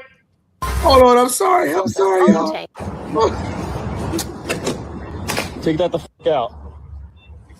You see it right there. You bloody motherfucker! What is this? You know what that is? No, what is this? You know what the fuck that is? You know what the fuck that is? You're stealing my fucking car. Take that fucking shit out. You take the nozzle and you put it back in. Now, there's a screw in there. You click it, but it's still on. It ain't gonna say that you're done pumping gas. You drive off, and then somebody else fills their tank up. They just keep filling your tank up, and then you're gonna see charges on your credit card, mean thousands of dollars, because you done bought the whole city gas. Be careful out there. There's a screw. Call the police on that gas station, because sometimes the gas station owners be stealing the gas for them goddamn selves. We'll be right back after this connection. Next up break. All right, so first of all, I saw this video. He did not say that. That was too hard of an R for that man to say all that the way he wanted to say it. I digress. Oh my goodness. I'm sorry.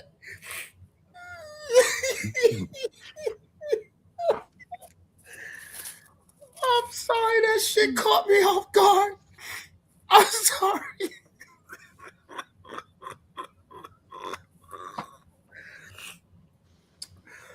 I'm sorry. Okay. Kia.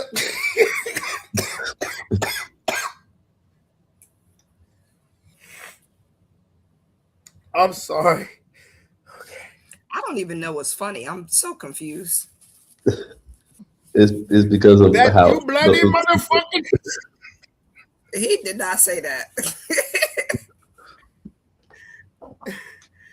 That shit caught me off guard. I'm sorry. Hold up. Let me run it back one more time. I'm sorry. Oh my goodness. I'm sorry. I know. Take that the fuck out. You see it right there. You bloody motherfucker! You know what that is? No, what is this? You know what the fuck that is? You know what the fuck that I'm sorry. Okay. That's what I'm laughing at. I'm sorry. I'm sorry. I mean, this is just Okay. evidence. It's getting desperate out here. Like people are finding, you know what I'm saying? Like, when have you ever? But see, that's why also people need to pay more attention. First of all, I don't leave the gas pump until it say, ask me, do I want a receipt? Yep. You know what I'm saying? Mhm. I ain't going nowhere. This is the reason why I only go inside to pay, so I only have a set amount. So when The mine gas is done, pump it's will done. still ask you that even after I you know pump. You go inside that. it, nah. I know that, but what I'm saying is, if I go in there and say I want 20 on pump one, okay, it's done at 20 at pump one. You can't have a nail in it and think you're getting shit because mine has already been prepaid for. That's why. That's all I'm saying. Yeah, but still, you got to be careful with, you know, like skimmers. Like people are out here being real creative, bro. Like it's ridiculous. The like I think that scamming might be like the number one thing right now. Oh shit. Ooh, I'm sorry. Go ahead, Hampton. I'm sorry. Let's just move on. I know that's right. Let's Okay. move on. I'm sorry. Ooh.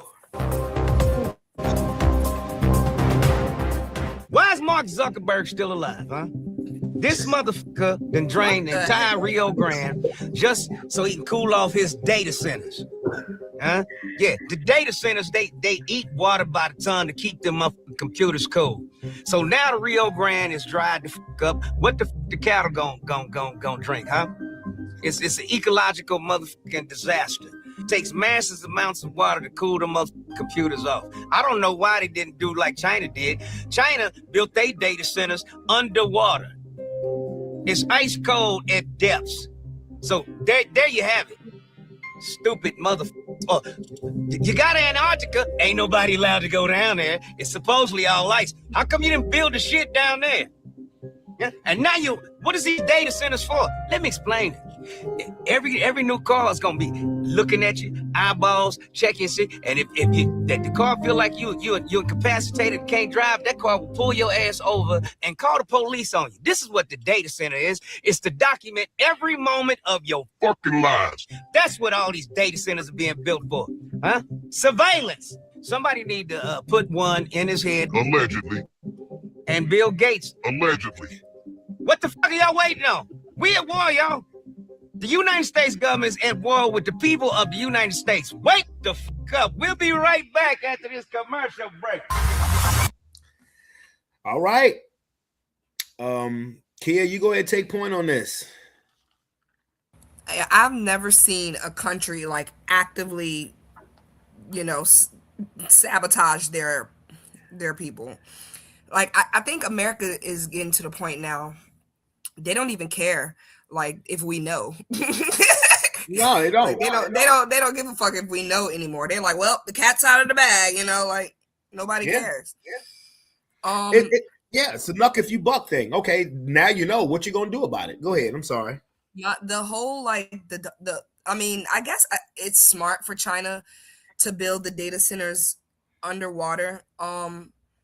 I guess you got to kind of ask yourself what the motive is. Like I'm trying to figure out why America tends to do things so to the contrary than everybody else in the world does shit. You know what I'm saying?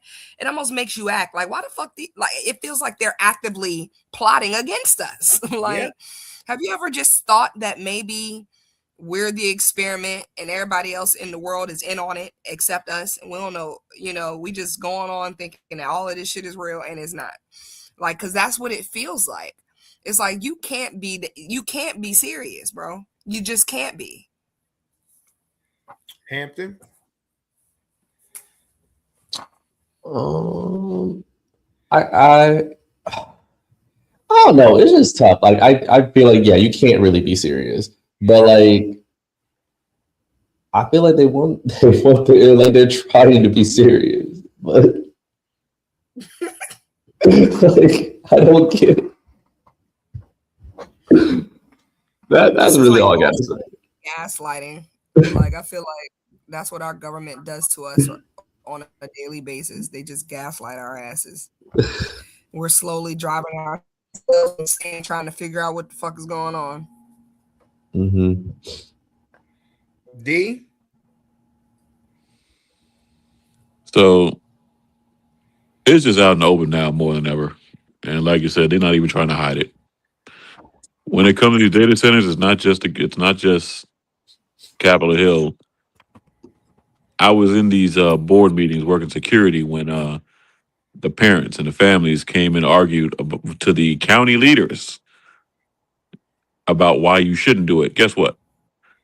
Every meeting that the county leaders have that so-called have the ability for parents and students to come in to voice their opinion, they're not doing that so that they can make a decision based off of how you feel and what they do. They're doing that because they've already decided what they're going to do. They just want to hear you say what you're going to say. These data centers, they've been building it. They're going to continue to build it. No matter what people have said about them, they're not going to stop. I mean, every camera on your phone, every camera, every newfangled technology device that has a camera, I mean, that's might as well be a data center itself, because I mean, I always wonder, how the hell am I thinking something in my brain and then all of a sudden a ad or app will come on my phone thinking about what the fuck I was just thinking about. You know what I got to say to you, U.S. government? Guilty. This is what I have to say about this should be the slogan of the U.S. government.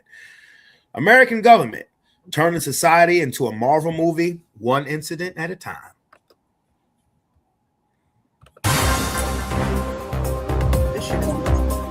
This is DC. I believe that this brother here is made out of rubber. Yes, he is the real rubber band man can. Watch him get down. Check it out.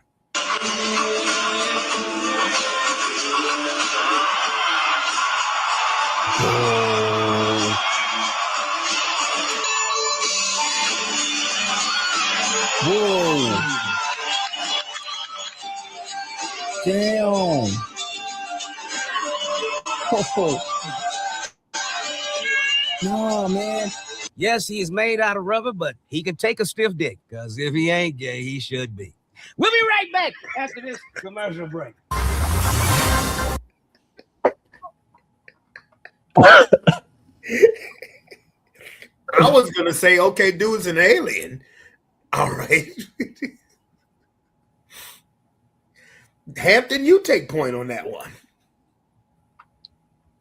No comment. Okay. Dwayne? Yo necesito estudio muy. I don't know what the hell you just said. Don't worry. I understood. I speak a little Spanish. I understood that one. Yep. What do you say? Not doing it.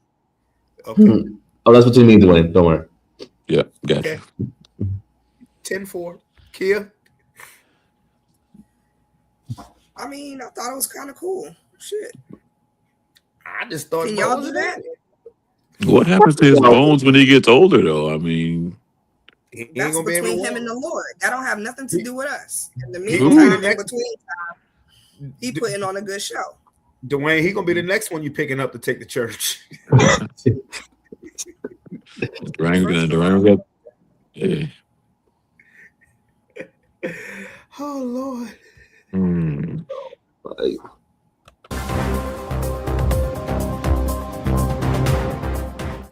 What?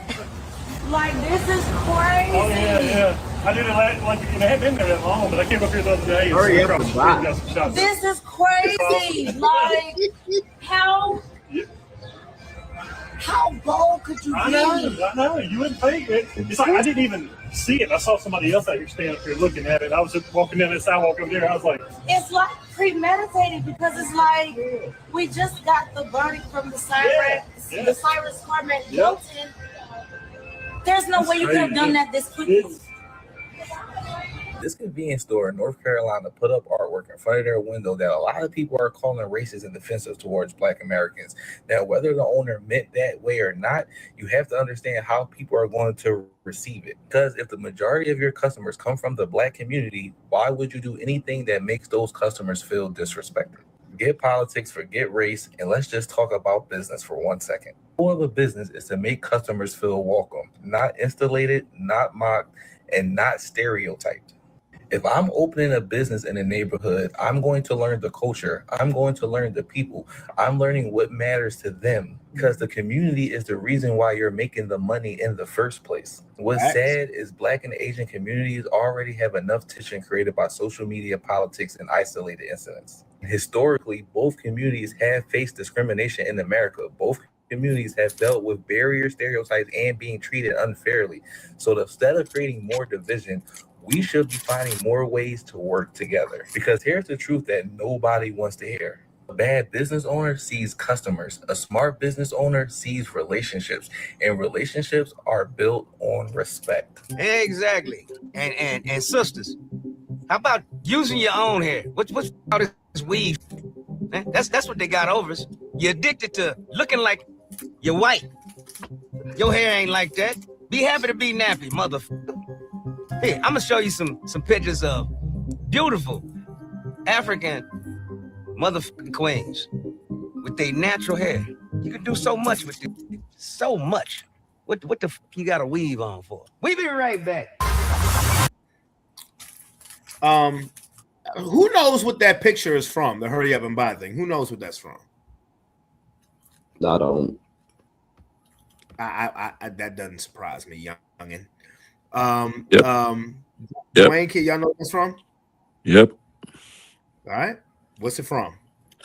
Don't be a menace while drinking your juice in the hood. No, that was the parody. The original film. The original film. Oh, the original film. That's Boys in the Hood. I know it. No, Yeah. Nope, it's not Boys in the Hood. What is I know Boys in the Hood. You're close. You're close. Menace to Society. Menace to Society. Yeah. I haven't seen that in a long time though. The opening scene, you saw the boy, you saw the drawing to do with the box springs. That was Old Dog. That was played by Lorenz Tate. Hurry up and buy. That ended up being a murder scene. Wow. Now the funny guy in me thinks that's pretty clever, but I also understand why people would feel some type of way because absolutely. What my boy said in regards to business and relationships, he's absolutely 100% correct. Hampton, go ahead and take point on this one. Yeah, I mean, I kind of see both sides. Like, I feel like as an artist, like you want to take pride in your work and like you want to make it feel like you did your part, but at the same time, you do gotta take it into like the business side and also like what the owner probably wants. Like was that even specifically how it was asked to be made, or you were just like you got asked to do something and then you just took your own creative direction with it? I don't really know that part. I don't think the issue is with the artist. I think the issue is with the owner for wanting that up there, for accepting that up there. I mean, I don't know. I mean, like, maybe that's not what she specifically wanted. I mean, if she did, like, that is also, like, on you for not knowing where you're setting up your business. Like, you got to, like, know how to get people into your store. And I don't know if that was the right way. Dwayne? So one thing that a lot of artists and what they really need to pay attention while they're doing their work is what is the climate of where they put their work up. And the reason I say that is because another thing I saw today on the news, it's not just blacks and whites now back at this war. It's blacks and Japanese also. And there's a video where this lady was purposely ordering an excessive amount of food from a Japanese restaurant on the phone and did not intend to pay for it. So you're looking at a business that made all this food and nobody paid for it. And their comments were saying, let's get them out of here quick. They need to go. Like, the climate in this country is just horrible. Powder keg, man. Powder keg, man. Yeah. Powder keg. Kia? Well, sometimes I feel like in an attempt to relate to people, you can kind of miss the mark. Because I never want to, I'm going to be honest, I usually try not to assume the worst in people. Like, not everybody means wrong. Maybe some people are just ignorant or ill-informed. But given the climate that we're living in, it's like you almost can't even afford to give people the benefit of the doubt. You know what I'm saying? It's like, but also at the same time, us as Black people, like I was saying earlier, we're built for tough. Okay, we done been through it. Our ancestors done been through it, and to be honest, we probably gonna go through it until Jesus come back. Like, it just is what it is. You know, it's like you can try to explain something to somebody all you want, but you know, you can never change their mind. You know what I'm saying? Mm-hmm. And sometimes you just gotta pick and choose your battles. Like, sometimes you just gotta tune the noise out and walk, you know, like create your, even though the world outside is chaotic, you know, just kind of create your own world as you go by picking and choosing what type of things you choose to give your energy towards. Like, this shit is not even existent to me. Yeah, I'm aware of it. Yeah, I know it's out there. Yeah, I know niggas are crazy, but I'm not tuned into that frequency. So I'm not going to let it affect me or mine, period. And I think everybody should start to get on that type of timing, because this shit is only going to get worse, period. Yeah, well said. Absolutely. Well said.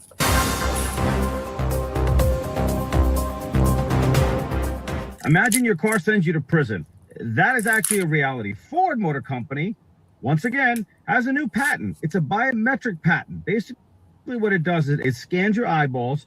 Basically, once it's checked your health, your condition, it scans your fingertips. And what they do is they take that and they cross-reference it with a criminal database. Let's just say you have a warrant for your arrest. Let's just say, you know, it suspects that you're drunk. Let's just say anything. The car literally will notify the authorities and have you arrested. Meanwhile, you're being held hostage in the car.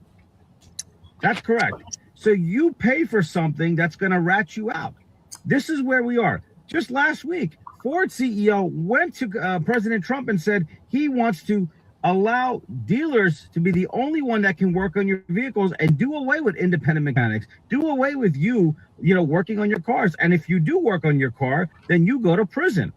Explain that to me. You buy something, it is yours, but yet you can't work on it. You can't tinker with it. So you're going to end up going to prison, because that's what the manufacturers want, because the manufacturers don't want competition. They don't want to let anybody look at the technology that they're using, which is all spyware anywhere. And so basically they don't want to give the code to the independent mechanics. They want to put the independent mechanics out of business. They want to put the parts suppliers out of business.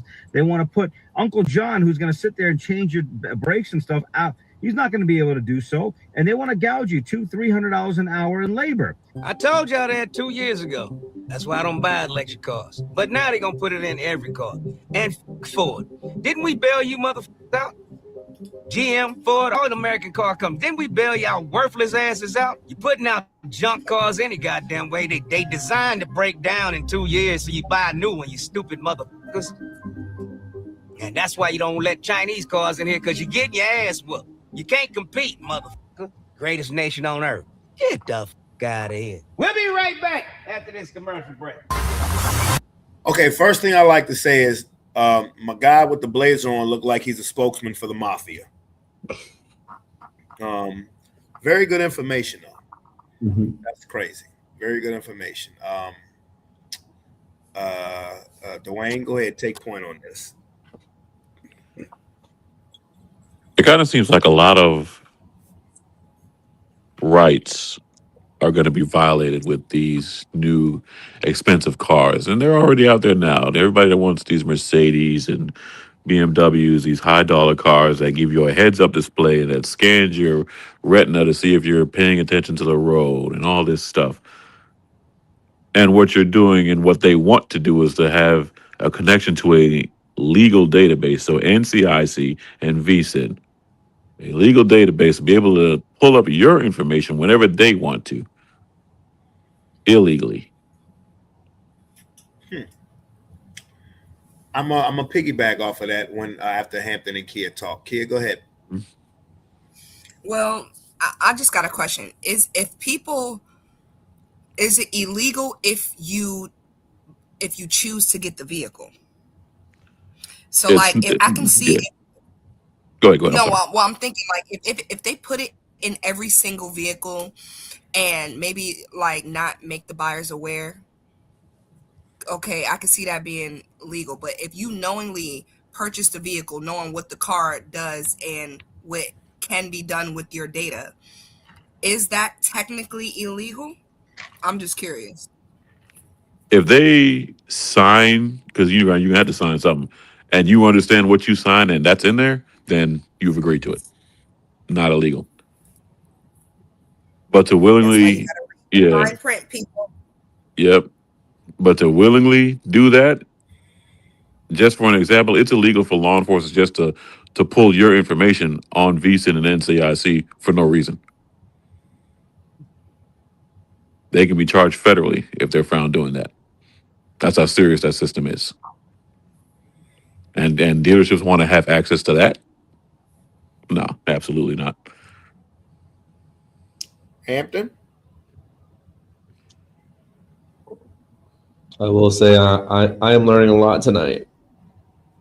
I'm learning a lot. Shout out to you, Dwayne. Appreciate you. Not a problem.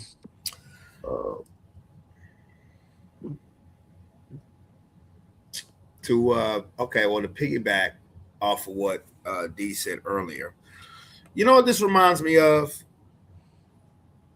This reminds me of, I don't know if you guys remember the movie Enemy of the State. Enemy of the State is a movie that came out in 1998 starring Will Smith and Gene Hackman. The main issue that began at the beginning of the movie was they were talking about approving a bill to end personal privacy. And eventually the bill did not get passed, at least, at the end of the movie. But this is what this seems like. It seems like personal privacy is becoming an endangered species. And a lot of it is due to the technology that we buy every day. Smartphones, smart TV, all of this stuff is collecting data bit by bit. Again, I'm going to say it again. How many times have you thought in your brain about something, anything, and then you look on your phone and you see exactly what the fuck you was thinking about? There's a theory that all the shit that they're spraying in the air out of those planes, them lines you be seeing in the sky, is the X's in the sky. Yeah, is nanoparticles, and that's how they be doing that shit. Like that's how they essentially, and they also say they can use that to kind of like essentially control people's mood. It's a lot of quote unquote, I guess, leaked files or declassified things that the government has done before, like in the past, that I really feel like they low key probably still doing that shit. Under a new name, a new project name. You know what I'm saying? But the shit is even worse. It's low key. Yeah, I don't think it's low key. We're just test subjects to these people, yo. We're literally we're commodity and test subjects. We're a nation full of guinea pigs. We're a nation full of guinea pigs. Yeah. I said this on. We're cows. We're cows. We're profit and product. Yeah, I said this on Monday's show when I was talking about Michael Jackson and the frequency. Hampton, I know you watched that. I said, you know, the wonderful thing that this is just me speaking in general.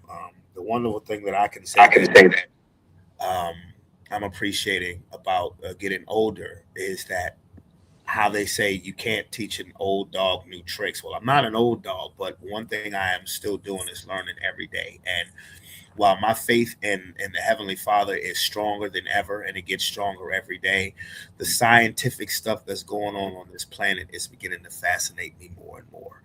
Um, the stuff that they put in the clouds and things like that, I believe all of that's true.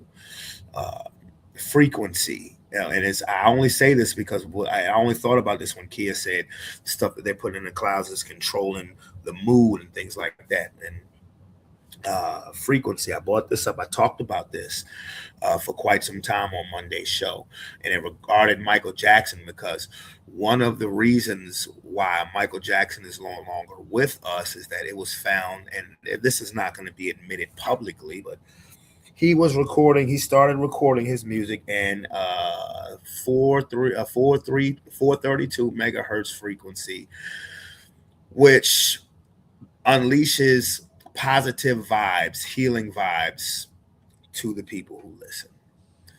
And that's a no-no to the agenda. And when Kia said that, that automatically made me think about that because the agenda is not for us to be thinking on a positive note. It is for us to be in fear. And You the want to know fact that something that's so oh, I'm sorry. Go ahead, Brandon. Go ahead. no, it's just um the fact that I had I no learned idea he this. did that.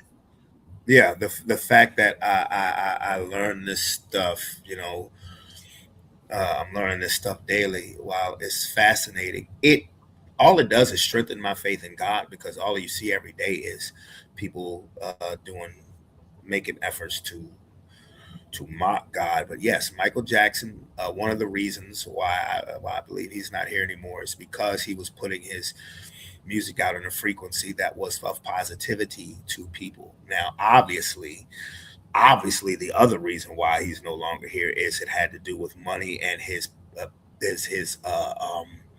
not just his what is it? What's the word? Not just his masters, his damn it, his not his publishing, his catalog is because he had won the case against he had left Sony with his catalog, and of course his catalog was worth over $1 billion. That's the other half about it. Um, but it's just this, it's disgusting the way that the higher ups choose to uh, conduct themselves with in this world. But it's in the Bible. The world will be run by the wicked. So I mean, Well, I that's want to why. say That's this. why. That's well. I mean, that's why I continue to challenge people. What can you do to counteract that? Go ahead, Kia. I want to say this. Like one, you taught me something new today. I definitely didn't know Michael did that. But you want to know what's so weird about you saying that? Do you know all the music that I've been working on recently? When I do it, because I've been working on Suno, and Suno can generate the instrumental tracks for you, right? So I make sure in every prompt, and you can see it in all my prompt history, and every prompt, I always have my songs tuned to 528 hertz frequency. That's like love and healing frequencies. So even if you don't like the song, you're gonna get something out of it. Point blank, period.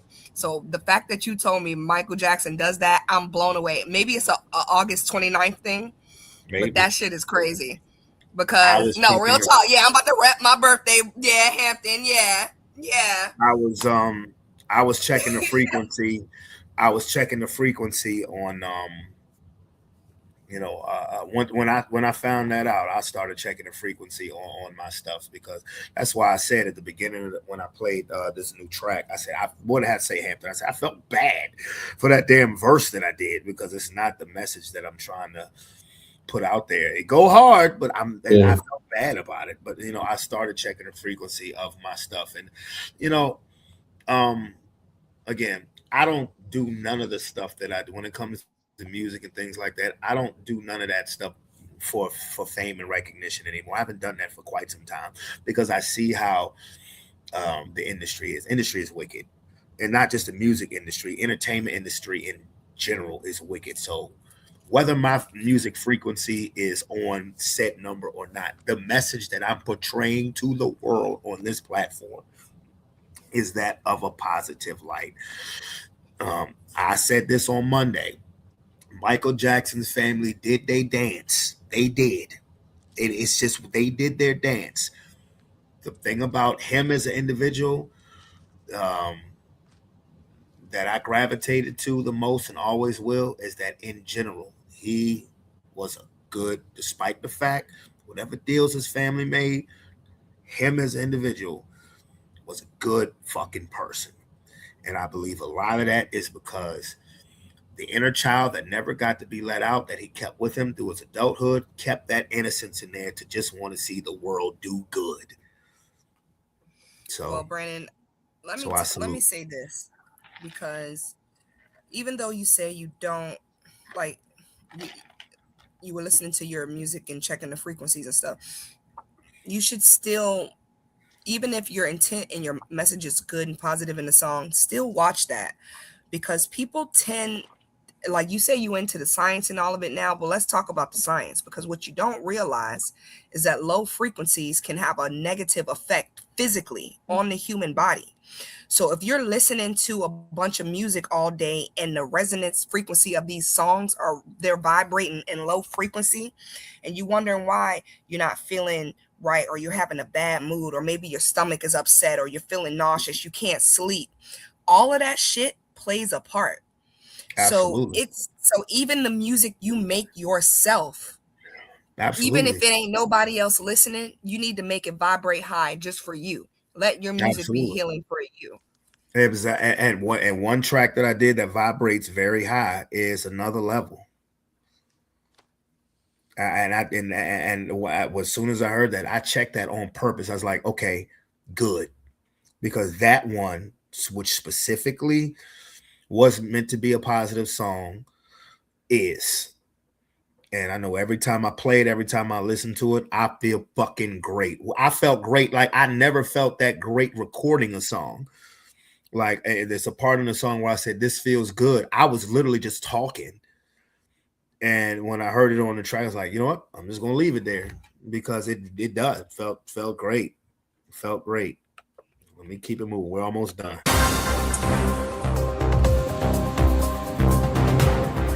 I know this episode's been kind of deep and violent, but it's that time. So anyway, on a lighter note to send y'all home with a smile on your face, this white man, of course, is a white man in Florida, got pulled over by the police. And they said he's pulled over for drinking while driving. This motherfucker said he only drinks at stoplights. Till next time, I'm out of here. I ain't gonna lie. If I was a cop, Dwayne, let me ask something. If somebody told you that they only drink at stoplights, what would your what would your reaction be? Are we dead ass? Because we're not supposed to have a reaction, because then people say that we're being judgmental and we're hurting their feelings, and so we can't, have a reaction to it. I just gonna be surprised. Like, well, I'll see you in a few minutes. But yeah. I'll be like, step out the car, please. We've heard amazing excuses before, so. I can believe that. Any other comments on that one? I only drink at red lights. Like, what the fuck are we doing? Do not, okay, let's be more specific. Do not operate a motor vehicle and or heavy machinery under the influence of any alcohol and or drugs. How about that? Let's be that specific. If you read the entire law in its entirety, it says it. I'm about to say it does say that, Kia. Yeah. Like it's not just that. Like cell phones, people are using cell phones when they're not supposed to. They're doing it at a red light. How when I'm at a red light? What does the entire law say? Yo, that shit annoys me so fucking much, because you know how many people don't pay attention when the light turns green because they're in their fucking phone. Yeah, That shit irks my nerves. And another thing, marijuana. People are smoking marijuana, then go and drink it. Now, then go and driving. It's the same thing like drinking and driving. You can't do it. All they see is it's legal. It's legal. That's all they see. Damn. I think the law is you can't. You have to. It has to be like 3 hours from the time you consume it before you're allowed to go drive or some shit like that. Yeah, same thing like alcohol. Like when you drink however many alcohol, I think every hour it goes down by I think 1 something. So yeah, same thing. Yeah. Well, nigga, I can't drive until like 6 o'clock. I wasn't planning on driving anyway. But yeah, I mean, that doesn't surprise me. Like, but all jokes aside, the cell phone shit, man, that pisses me off when it's like at a stoplight. I'll be on the bus, yo, and I'll be trying to get my students to school, and I'll be at a red light, and the light turns green, and 15 seconds later, the car hasn't moved. And I beep the horn, and I just see the person in the driver's seat look up. Like, mother. Like, where's a cop when you need one? I'm just joking, D. But, man, look. I tell y'all. You came on the right day, D. I mean, I'm serious. Man, when I asked you if you was gonna do that, and I was like, yeah, I'm gonna make sure I get in on this one.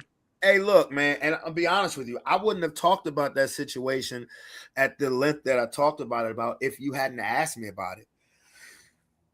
Because I had been paying attention to it, absolutely. But I was just more like, God, another situation. But you know what? But no, that needed to be paid attention to. And the fact that you was able to go into detail about everything else. No, this has been one of the dopest talking issues in quite some time. We're coming up on 4 fucking hours. Okay, we're coming up on 4 hours, and I still ain't ate no goddamn dinner.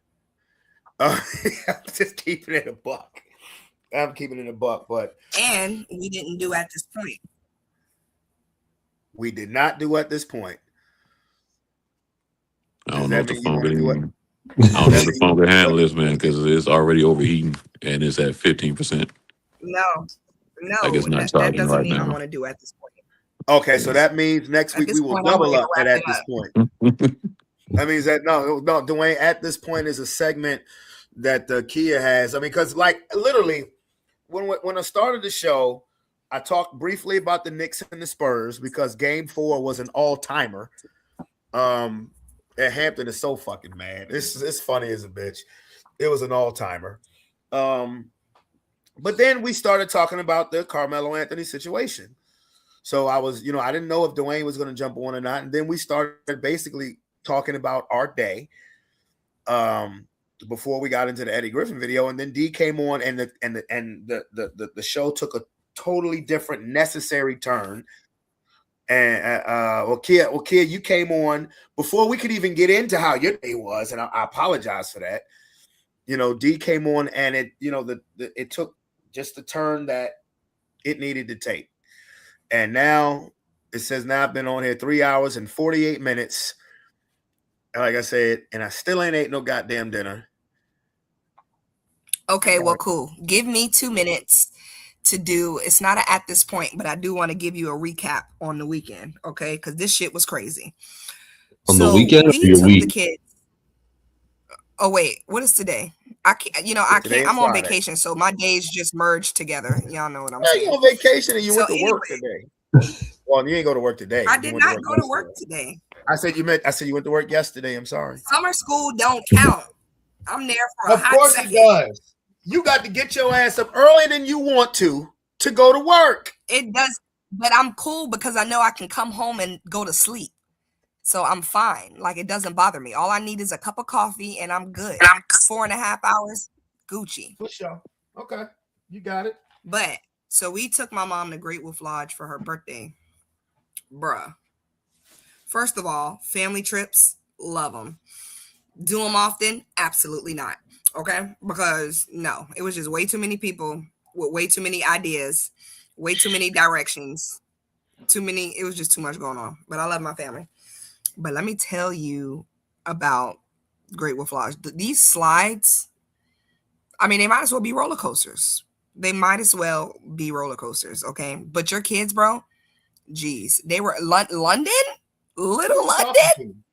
I was gonna say, who are you talking to? Who else got kids on this podcast with me?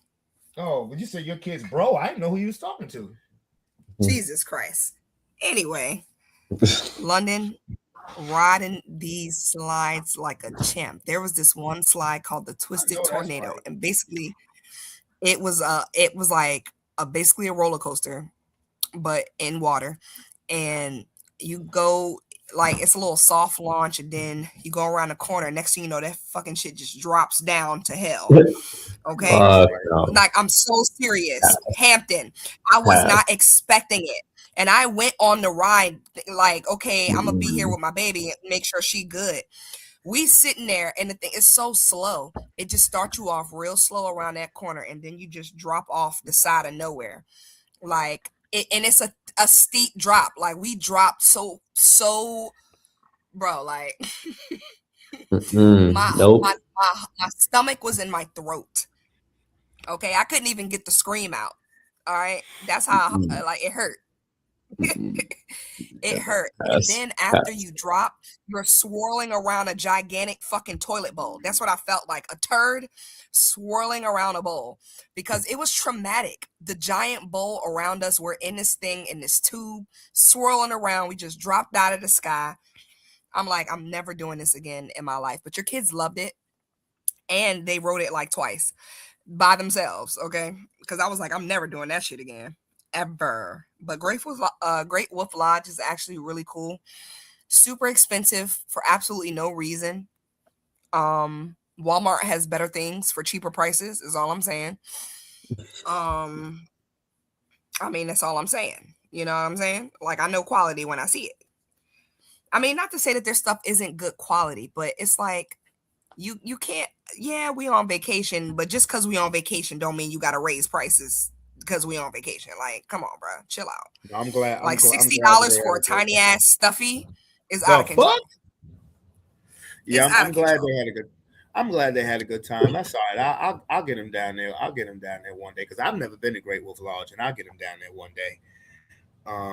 The rooms are very nice. Yeah, you know, the only thing is it's so hot inside and out. Like the water park, it's very humid and it's stuffy. So even if you're like, yeah, like, and then you know it was a hot last couple of days. So even outside was scorching, inside was scorching. Like it was a lot, but the kids had a great time, and now they both had stomach aches because they had a gigantic. Roman had a big, and I don't understand, bro. It's like, why y'all just gotta eat the whole thing? I bought them these little, like, supersized gummy candy thingies. Roman got an ice pop supersized gummy, and then London got ramen noodles gummy, and they literally ate all of it. Like, this is not a eat all of it type of snack. This is a take a bite and come back the next day and try it again. So now you're wondering why you laying in the bed with a stomach ache. But needless to say, they had a great time. So that was my day. Yeah. That's what it is. I'm glad everybody had a good time. I am. I'm glad everybody had a good time. You know, we had a woo. Like I said, pool at the daycare wore me out. But I was told that I was gonna go to sleep. That did not happen. No. But one of these days I'm gonna hit up Great Wolf Lodge because I've heard about that place for years. But in the meantime, between time, I'm about to get out this bitch. I'm about to get out of here. So, Dwayne, listen to me, cuzzo. You are welcome here anytime. Awesome. I appreciate y'all letting me come in. You know, no, you're welcome here anytime. You know, I honestly didn't think that you was gonna thug it out this long, but that lets me know that you enjoyed yourself. Oh yeah. You know, So I'm, you're welcome here anytime. If it's any knowledge that you want to drop on us, anything that that we need to know, please do. Um, I didn't think that we were going to talk about your situation, but I'm glad that we did. That's something that I've wanted to talk about for 3 years. That was just the tip of the iceberg. I could tell. Yeah, there's a lot we haven't gone into. Yeah, I know it is. I got people in my chat saying, "God bless you, D." I appreciate them. Thank you, guys. Oh yeah, no problem, man. You're welcome here anytime. We are less than 5 minutes away from 4 hours, and I got shit to do tomorrow. You heard me? Well, technically it's past 12 o'clock, so I got shit to do today. So any final comments, Kia? Go ahead, ladies first. Nope. Just be safe, be love, and be light. Hampton? I'll second the be safe. It's been a long night, but it's been worth it. Like this is a great night. Great night. And USA won 4-1. That part. There you go. Nobody Great cares. stuff. Nobody cares. Okay. D, we're winning soccer, but we're losing on the home front. Well, you got that right. But D, I don't care about the whole song right now. I care about soccer. So, any final comments, D? God is good. Jesus is the King. I pray for everybody. Period. Amen. And my final comment. I said Knicks in 6, but I think I meant Knicks in 5. The Knicks are winning the title later on tonight. You guys have a good one. Nobody cares. It's your boy Brandon Bravante. Don't get mad because your boys pulled an all-time choke job the other night. First of all, I'm not mad. I'm blessed. I could never be mad. That's right. That what mad people say. I ain't mad. I'm blessed. All right. Nah, that's what hating people say. Anyway, it's your boy Brandon Bravon Towns. We out this bit. Peace. I will be back on Monday. Love y'all. Take your time.